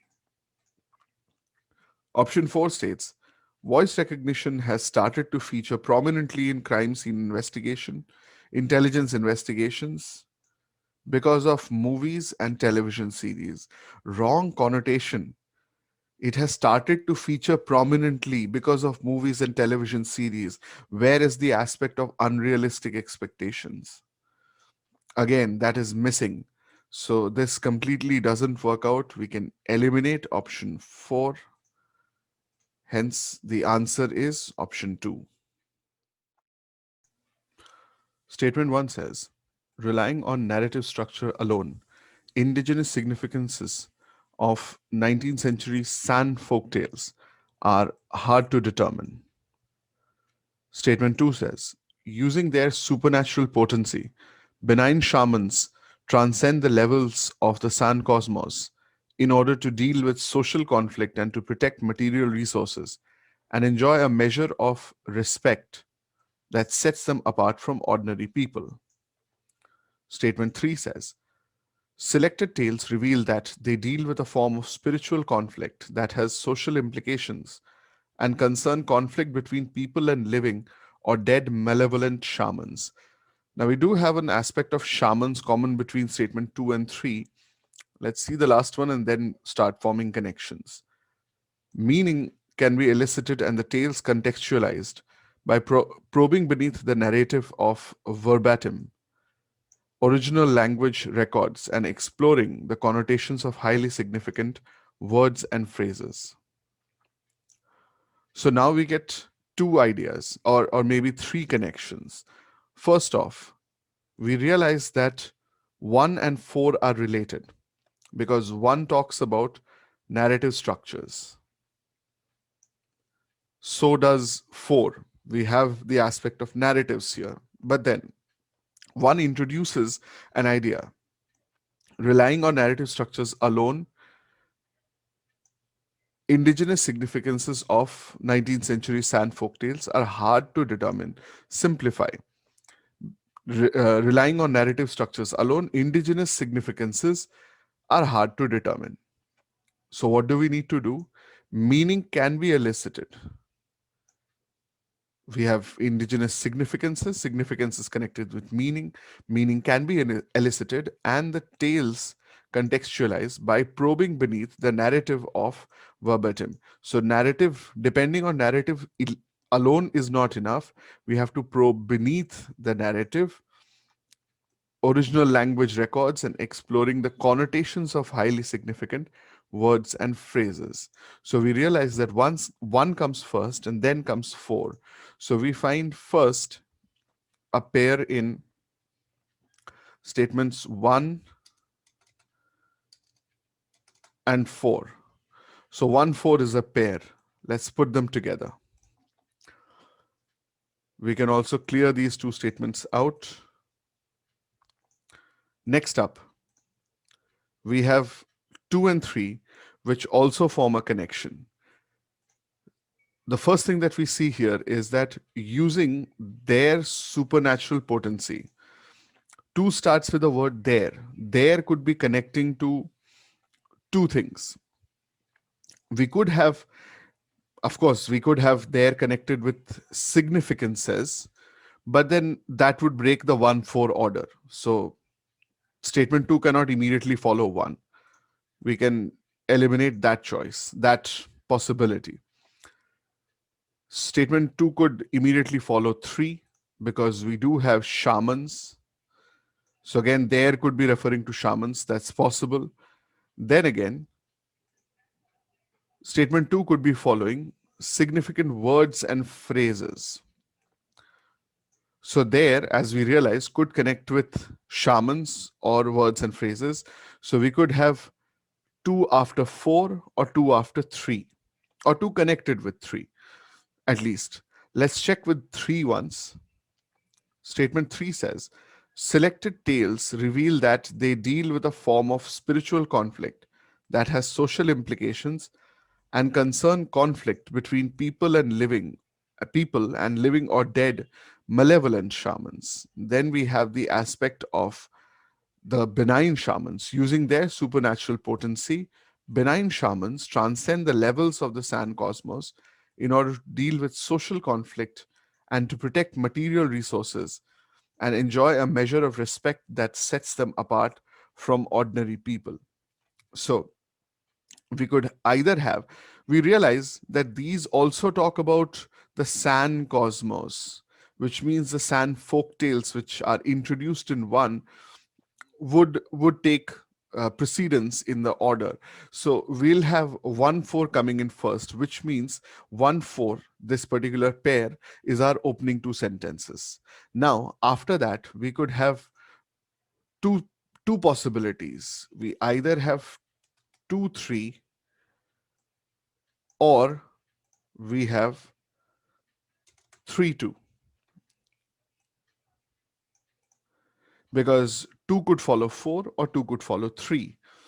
If we try the first possibility, 1 4 2 3, then we realize that 1 4 2 fits because 2 could very well follow 4, but that would put 3 out of sequence. Let's try this. 4 says meaning can be elicited and the tales contextualized by probing beneath the narrative of verbatim, original language records, and exploring the connotations of highly significant words and phrases. Using their supernatural potency, benign shamans transcend the levels of the sand cosmos in order to deal with social conflict and to protect material resources and enjoy a measure of respect that sets them apart from ordinary people. After this, if we read 3, it doesn't seem to connect. It doesn't seem to fit anywhere. Selected tales reveal that they deal with, who deals with? They deal with. So we realize, is this talking about a benign shamans? Is this talking about ordinary people? Doesn't make sense. With a form of spiritual conflict. Why? Ordinary people, spiritual conflict. Benign shamans, spiritual conflict. Makes no sense. That has social implications and concern conflict between people. Again, ordinary people and people. It's a little too self-serving. It's a little too redundant. So doesn't make sense. We can eliminate that. We can eliminate the possibility that 2 3 works. And living or dead malevolent shamans. So here the change between benign shamans and malevolent shamans does not have a direct connection. Why would we shift? And who does this they refer to? So we realize that the order 2 3 doesn't get us anywhere. We'll have to eliminate this choice. Instead, let's try 3 2. If we try 3 2, we maybe can get somewhere. Selected tales. Let's read in sequence. 4 says meaning can be elicited and the tales contextualized by probing beneath the narrative of verbatim, original language records, and exploring the connotations of highly significant words and phrases. Selected tales reveal. So here we see another connection form. We have the tales contextualized mentioned in 4, after which there is 3 which says selected tales reveal that. So after we have, in a simplification, after we have the tales contextualized, some of them these tales, selected tales, would reveal that, and so on. So 3 seems to fit after 4. Let's see if 2 fits after 3. Reading 3 again. Selected tales reveal that they deal with a form of spiritual conflict. Now, again, that confusion. What does they connect with? Words and phrases. They deal with a form of spiritual conflict, which might be. They might connect with words and phrases. Form of spiritual conflict that has social implications and concern conflict between people and living or dead malevolent shamans. So here we have the aspect of shamans introduced, and then this aspect of shamans is further explored, but in a different way. There's a slight change in the argument. So here we had dead malevolent shamans, and then in 2 we had benign shamans. Using their supernatural potency, benign shamans transcend the levels of. Now, here again, what does the there refer to? Not dead malevolent shamans. No, the benign shamans are not using dead malevolent shamans. They are using still words and phrases. So, after we have the words and phrases mentioned in 4, we have two implementations or implications which follow. In 3, we have selected tales reveal that they deal with, so words and phrases, deal with a form of spiritual conflict, and so on till dead malevolent shamans. Using their supernatural potency, again, words and phrases, benign shamans transcend the levels of the sand cosmos in order to deal with the social conflict. Yet again, we see further connections forming. This year, by this time, all sorts of telltale lights, uh, light up for that matter. We see that deal with social conflict in this particular sequence in 3-2, deal with social conflict follows has social implications and concern conflict between people and living or dead malevolent shamans. So then again, this idea forms clearly. So we see that overall there are quite a few connections formed. So 3-2 is the right choice, which means that our final sequence becomes 1 coming in as the first statement. Then we have 4, which is our second statement. Then we have 3, the third statement. And finally, we have 2, which is the fourth and final statement. And thus, our answer, the required sequence becomes 1-4-3-2. Statement 1 says, talk was the most common way for enslaved men and women to subvert the rules of their bondage, to gain more agency than they were supposed to have. 2 says, even in conditions of extreme violence and unfreedom, their words remained ubiquitous, ephemeral, irrepressible, and potentially transgressive.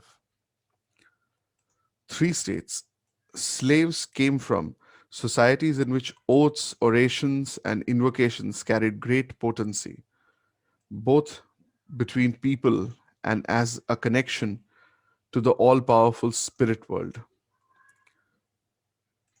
4 states, freedom of speech and the power to silence may have been preeminent markers of white liberty in colonies, but at the same time, slavery depended on dialogue. Slaves could never be completely muted.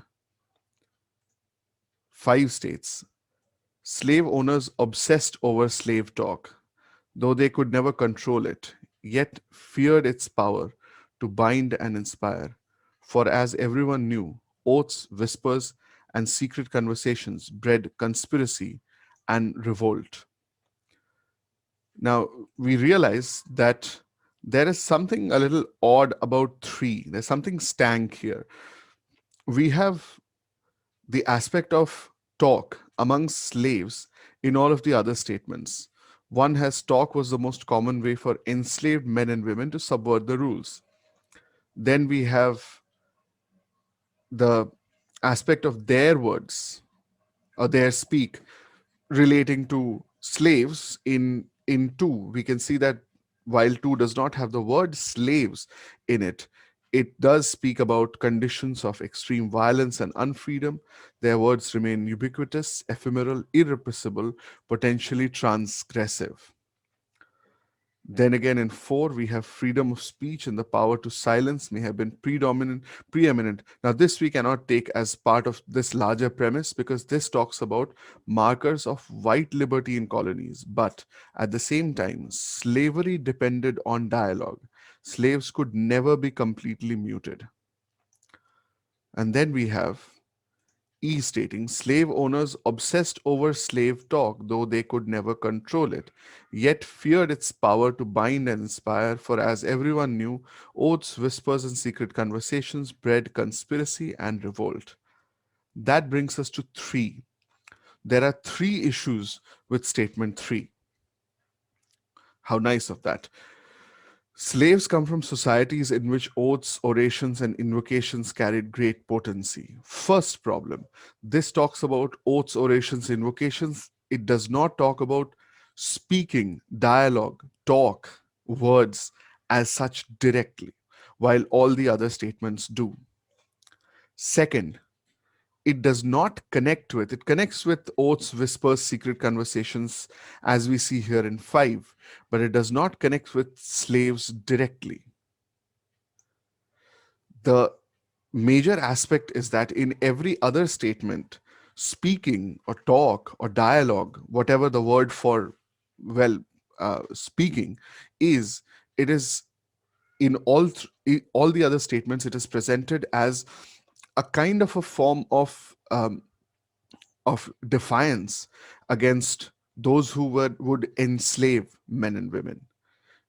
In one, we find it to be talk was the most common way for enslaved men and women to subvert the rules of their bondage, to gain more agency than they were supposed to have. In two, it is their words remained ubiquitous, ephemeral, irrepressible, and potentially transgressive. In four, we have the aspect of slaves could never be completely muted. Slavery depended on dialogue. And in 5, we have they could never control it, talking about slave talk, feared its power to bind and inspire. For as everyone knew, oaths, whispers, secret conversations bred conspiracy and revolt. In 3, we have only the mention of slaves. The rest of the statement doesn't connect with slavery, doesn't connect with defiance of slavery. So that is one more aspect. And then again, we have the connection between people and the connection to the all powerful spirit world. We see that there's no other connection to spirit world. So it's quite clear that 3 does not follow the same principle, the same essence as the other statements do. 3 is sufficiently different, so we can eliminate statements 1, 2, 4, and 5 because they're connected with the larger premise. 3 is sufficiently different, so we can qualify 3 as the odd statement here. Our answer is 3. The passage states, as Soviet power declined, the world became, to some extent, multipolar, and Europe strove to define an independent identity. What a journey Europe has undertaken to reach this point. It had in every century changed its internal structure and invented new ways of thinking about the nature of international order. Now, at the culmination of an era, Europe, in order to participate in it, felt obliged to set aside the political mechanisms through which it had conducted its affairs for 3.5 centuries. Impelled also by the desire to cushion the emergent unification of Germany, the new European Union established a common currency in 2002 and a formal political structure in 2004. It proclaimed a Europe united, whole, and free, adjusting its differences by peaceful mechanisms. Now let's check with the options. Option 1 states Europe has consistently changed its internal structure to successfully adapt to the changing world order. Extremely limited. We have the only aspect of consistent change in this statement. It had in every century changed its internal structure and invented new ways of thinking about the nature of international order. We see elsewhere, here- we see here the world became, as Soviet power declined, the world became to some extent multipolar. Europe strove to define an independent identity. We also see it here, the culmination of an era. Europe, in order to participate in it, felt obliged to set aside the political mechanisms through which it had conducted its affairs for 3.5 centuries. Impelled also by by the desire to cushion the emergent unification of Germany, the new European Union established a common currency, and so on. So we see that at least some of the changes in the internal structure, at least recently, the recent ones, if not throughout the centuries, have been somewhat forced. If they're not forced, they are not they are not consistent. We can see that from felt obliged and impelled.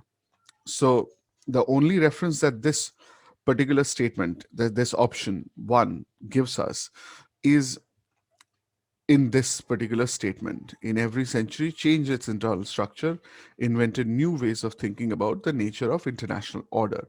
So this is extremely limited, doesn't quite work. We can eliminate option one. A summary has to take rather the entire passage into consideration. Two states. The establishment of a formal political structure in Europe was hastened by the unification of Germany and the emergence of a multipolar world. Seems perfectly fine. We have the establishment of a formal political structure. So we are talking about changes in Europe hastened by the unification of Germany and the emergence of a multipolar world. So world becoming multipolar, Europe undertaking change, both these aspects, and then we have unification of um, Germany thrown in, so that doesn't make too much of a difference. So we can qualify two as a valid answer. Option 3 states Europe has consistently changed in keeping with the changing world order, and that has culminated in a united Europe. Again, this is very similar. First, it is similar to the first option. Europe has consistently changed. So that we have seen that it makes this option also extremely limited. Consistently changed in keeping with the changing world order, and that has culminated in a united Europe. Not exactly. It proclaimed a Europe united, whole, and free, adjusting its differences by peaceful mechanisms. So it has not necessarily culminated in a united Europe yet. This means what we have in the passage means that the European nations are trying. Europe as a whole is trying, but that doesn't mean that it has succeeded. So both ways, three doesn't work out. We can eliminate option three. Option four states Europe has chosen to lower political and economic heterogeneity in order to adapt itself to an emerging multipolar world. Now, in comparison, we find that against two, we have a much better choice in four.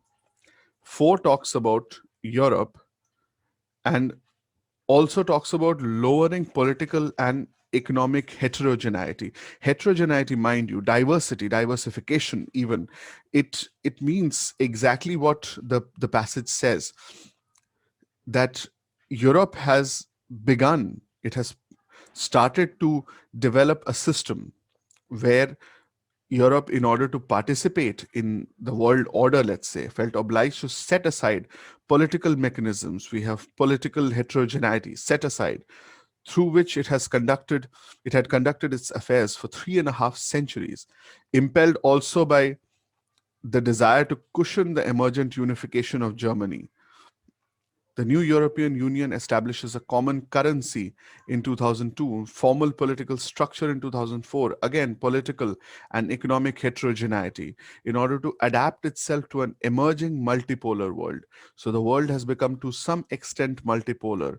It's emerging as a largely multipolar world, and for that, Europe is basically adapting itself and getting there. In comparison, we see that the establishment of a formal political structure does not cover the entire aspect. This phrase in 4 is much better, chosen to lower political and economic heterogeneity. That makes much more sense. And here also, in the emergence of a multipolar world is common between both the options. We have the unification of Germany, which can be included inside of the aspect of the emergence of a multipolar world.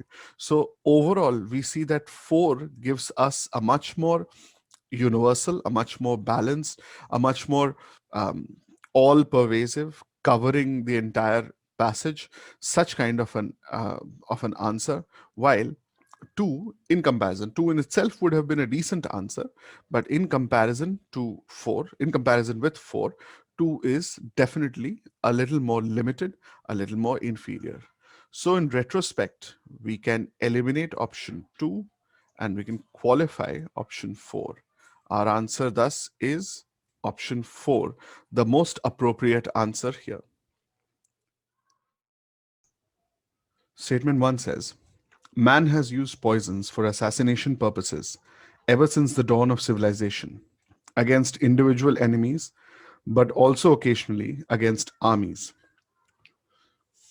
2 states, these dangers were soon recognized and resulted in 2 international declarations in 1874 in Brussels, and in 1899 in The Hague, that prohibited the use of poison weapons. 3 states, The Foundation of Microbiology by Louis Pasteur and Robert Koch, offered new prospects for those interested in biological weapons because it allowed agents to be chosen and designed on a rational basis. And then 4 states, though treaties were all made in good faith, they contain no means of control and so fail to prevent interested parties from developing and using biological weapons. So, first off, we see that statement 1 introduces not only poisons or man's use of poisons for purposes, etc., since the dawn of civilization. It all qualifies to show that this is an introductory statement. It might just be the first statement in our sequence. Also, this introduces use of poisons against individual enemies, but also occasionally against armies. So the aspect of the idea of weapons that we have in the other 3 statements is introduced here. So it seems like 1 would be our opening statement. Next up, we do have a pair forming in 2 and 4. If you look at 2, we find these dangers. Now, we don't know what these dangers is referring to. It might connect to 1 or it might connect to 3, but these dangers were soon recognized and resulted in 2 international declarations, 1874 in Brussels and 1899 in The Hague, that prohibited the use of poison weapons. This is the key aspect. Prohibited the use of poison weapons. And then 4 says, though treaties were all made in good faith, they contain no means of control. So treaties might be referring to these, the 1874 Brussels, 1899 Hague. It might be referring to these. But we don't need that to connect these 2 statements. Contain no means of control and so fail to prevent interested parties from developing and using biological weapons. We are talking about prohibition, the aspect that we see here. Prohibition introduced in 2, and that is followed through, as in this idea of prohibition, it did not work out, it was not fruitful. They failed to implement prohibition or prevent interested parties from developing and using biological weapons. So we see that these 2 statements should be, at least in that sequence, we have 2, then we have 4. We might have a statement in between them. So we put in 2, and then we put in 4. Yet again, we can do this sequence exactly because 1 is introductory of poisons, 1 is introductory of biological weapons or poison weapons, as we see in 2. So 1 definitely precedes 2 and 4. 2 definitely precedes 4. Now we just have to analyze for 3. 3, unfortunately, is a bit of a floater, because it does not seem to directly connect with too much. So we'll see in order of priority where it fits. 3 states, The Foundation of Microbiology by Louis Pasteur and Robert Koch, offered new prospects for those interested in biological weapons because it allowed agents to be chosen and designed on a rational basis. Now, we often misunderstand the word agent. There are many meanings of the word agent. The one that we often think of is either the sales agent or the secret service agent. But here, when we say agent, we are talking about poisons. The poisonous agent and the foundation of microbiology by Louis Pasteur and Robert Koch would be the one that allowed agents to be chosen or poisons to be chosen and designed on rational basis. This here is what finally connects with these dangers were soon recognized. So once we understand the word agent, agreed, the assessment of these lines or the sequence that we're looking for, it does turn on our understanding of the word agent. But if we do, then the passage makes complete and clear sense. So we realize by that also, now let's assume that we didn't understand what agent here means, but allowed agents to be chosen and designed on a rational basis, offered new prospects for those interested in biological weapons. And we have those interested in prevented interested parties also in 4. And we do have the use of poison weapons in 2. So we realize that 3 must at least precede 4. 3 cannot come before 1. So we now have 2 positions where statement 3 could be in. Either 3 falls between 1 and 2, or 3 falls between 2 and 4. Once we are at this point, we can check the connections between 132 and 234. We realize that 132 works. Man has used poisons for assassination purposes ever since the dawn of civilization. No problems there. Against individual enemies, but also occasionally against armies. The Foundation of Microbiology by Louis Pasteur and Robert Koch offered new prospects for those interested in biological weapons because it allowed agents to be chosen. These dangers were soon recognized and resulted in 2 international declarations, though treaties were all made in good faith. So 1324 is perfect. There's absolutely no problem with using or placing 3 in between 1 and 2. If we try the other alternative, if we try 1234, we find that doesn't make all that kind of sense. So man has always used poisons against individual enemies, but also occasionally against armies. These dangers were soon recognized. Dangers because of the use of poisons, all right, that may be okay. We might have that, and resulted in 2 international declarations and so on in The Hague, in Brussels and in The Hague, that prohibited the use of poison weapons.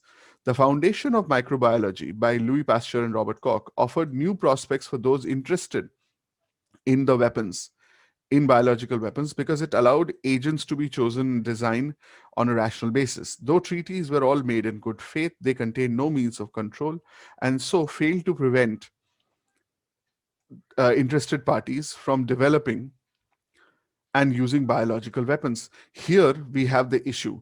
We have a better fit in 132, rather in 234. The 3-4 becomes a little sketchy because in 3 we introduce agents to be chosen and designed on rational basis, and in 4 we say so fail to prevent interested parties from developing and using biological weapons. So this kind of seems abrupt because we have the dangers here established before these statements. So we realize that 2 actually works as a perfect gelling statement between 3, which introduces the people or parties interested in biological weapons, and 4, where these people are further mentioned. So treaties fail to mention, fail to prevent other these interested parties from using biological weapons. Now, despite all that, we can further simplify. That gives us a sense that this sequence, the placing of 3 here, is incorrect. So we can get one more idea. We can final confirm by seeing that 4 actually is, in a way, a change of argument, because we are talking about the use of uh, development and use of biological weapons, while earlier it is about these weapons, but not necessarily about the use. We see the aspect of use in 2, which places 2 and 4 together. 3, which talks about the dangers, the foundation of microbiology, new prospects, and allowed agents to be chosen and designed. That seems like a precursor to these two statements, which kind of builds the premise for these two statements. So, by comparison, if we went into comparison earlier, it might have been confusing. This is a difficult question, not so much tough as confusing. But then the sequence becomes clear by this time. If we use comparison now, then it should help us clarify our idea, gain some clarity into the sequence. So we realize that our sequence is thus: 1 comes in as the first statement, then we have 3 as the second statement, then comes 2 as the third statement, and finally we have 4 coming in as the fourth statement. So we get the final sequence as 1, 3, 2, 4. For nearly a century, most psychologists have embraced one view of intelligence. Individuals are born with more or less intelligence potential, IQ. This potential is heavily influenced by heredity and difficult to alter. Experts in measurement can determine a person's intelligence early in life, currently from paper and pencil measures, perhaps eventually from examining the brain in action, or even scrutinizing his or her genome. Recently, criticism of this conventional wisdom has mounted. Biologists ask if speaking of a single entity called intelligence is coherent, and question the validity of measures used to estimate heritability of a trait in humans who, unlike plants or animals, are not conceived and bred under controlled conditions. So we have two key aspects. The first aspect is the traditional measurement of intelligence or intelligence potential or IQ. And in this, we have the psychologist's existing system, but this system is being questioned or even criticized at present. People have begun to question it. People have begun to criticize it, because this takes intelligence to be one single entity, and also makes an assumption about its heritability. Here we see the validity of measures used to estimate heritability of a trait in humans. Or we are talking about intelligence, the heritability of intelligence. Can intelligence be inherited?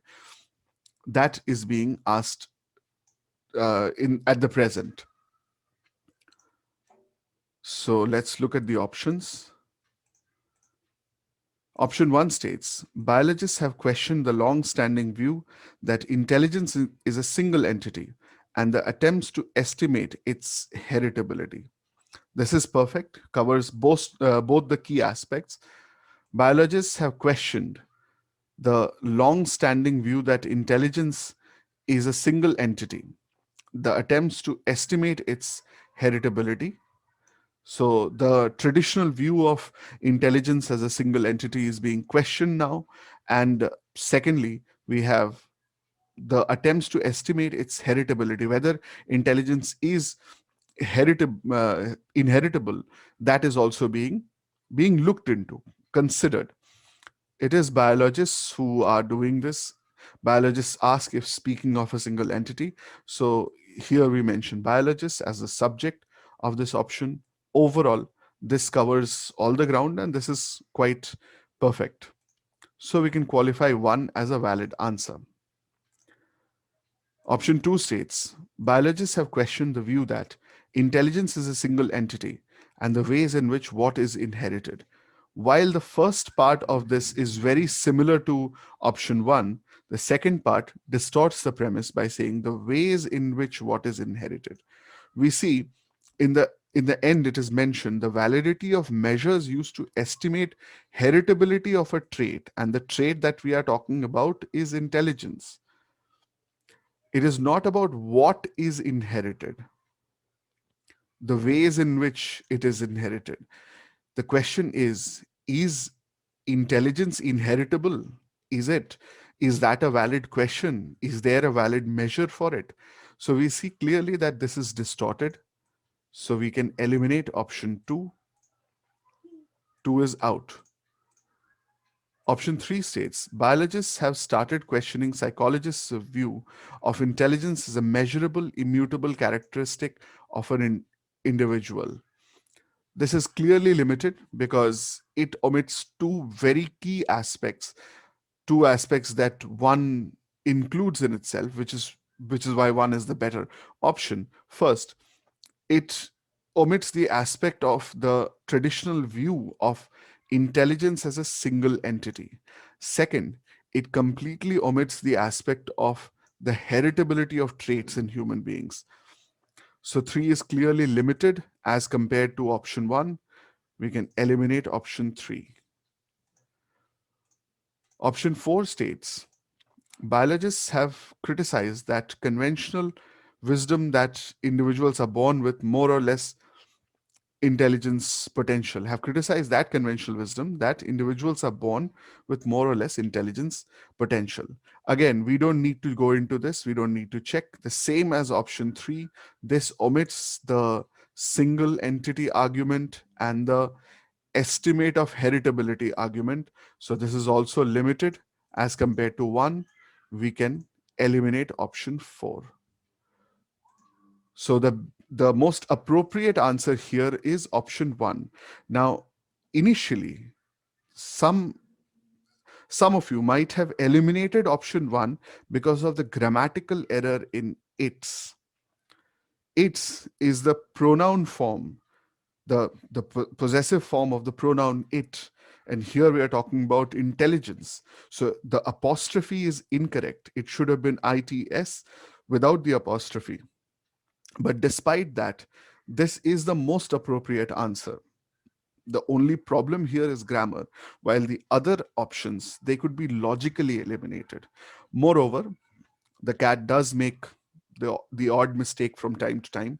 So this grammatical mistake is there. Despite this mistake, 1 is given as the answer to this. So we just have to overlook that particular error. So finally, our answer is option 1. Statement 1 says, tensions and sometimes conflict remain an issue in and between the 11 states in Southeast Asia. These states have been listed: Brunei Darussalam, Cambodia, Indonesia, Laos, Malaysia, Myanmar, the Philippines, Singapore, Thailand, Timor-Leste, and Vietnam. Statement 2 says, China's rise as a regional military power and its claims in the South China Sea have become an increasingly pressing security concern for many Southeast Asian states. 3 states. Since the 1990s, the security environment of Southeast Asia has seen both continuity and profound changes. Finally, these states, 4 states. These concerns cause states from outside the region to take an active interest in Southeast Asian security. So this is somewhat more straightforward than the other questions in this particular paper. We have 3 which says since the 1990s, security environment of Southeast Asia, the very general Southeast Asia is mentioned here, has seen both continuity and profound changes. At least profound changes is what we see in the other statements. So this statement, basically 3, it introduces the premise. So we can put in 3 as the opening statement, the first statement in the sequence. Let's clear out 3 because we have processed it. Next up, we get there's a connection between 1 and 2 because it talks about states. We have the states mentioned and then the states listed again in 1, the 11 states of Southeast Asia. And then we have states again mentioned, many Southeast Asian states in 2.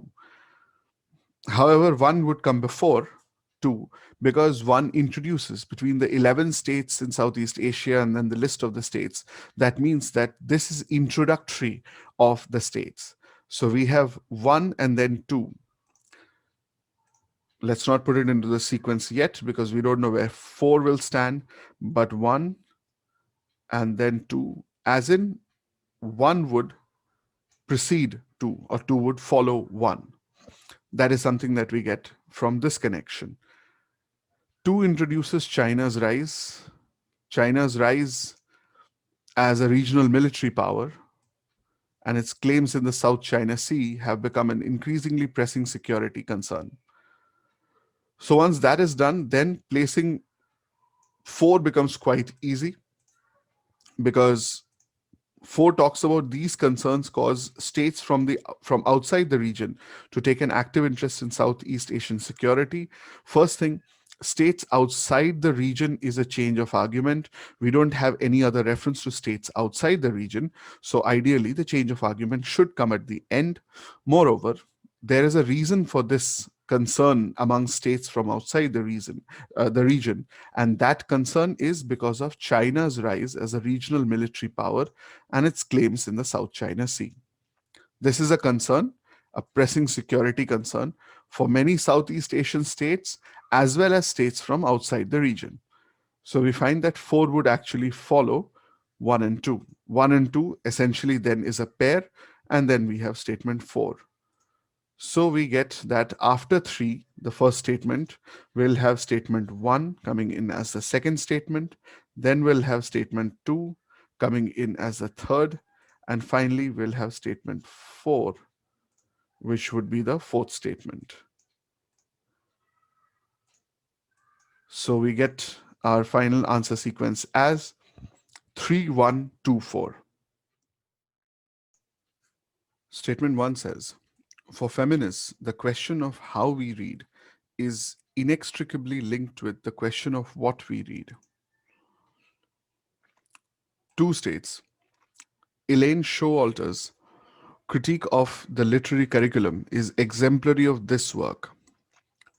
3 states, androcentric literature structures the reading experience differently depending on the gender of the reader. 4 says, the documentation of this realization was one of the earliest tasks undertaken by feminist critics. 5 says, more specifically, the feminist inquiry into the activity of reading begins with the realization that the literary canon is androcentric and that this has a profoundly damaging effect on women readers. Now, this is a very confusing question because all statements seem to be connected here. So, for once, we'll have to resort to drawing connections. We don't usually unjumble the statements in an odd statement question, but here we'll have to.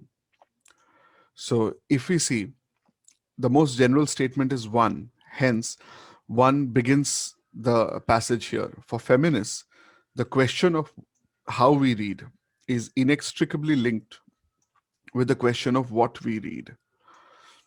This connects to statement 5, which says more specifically the feminist inquiry. How do we get this connection? The question for feminists, the question or the feminist inquiry into the activity of reading, how we read. So this in essence refers to the same thing, with the realization that the literary canon is androcentric and that this has a profoundly damaging effect on women readers.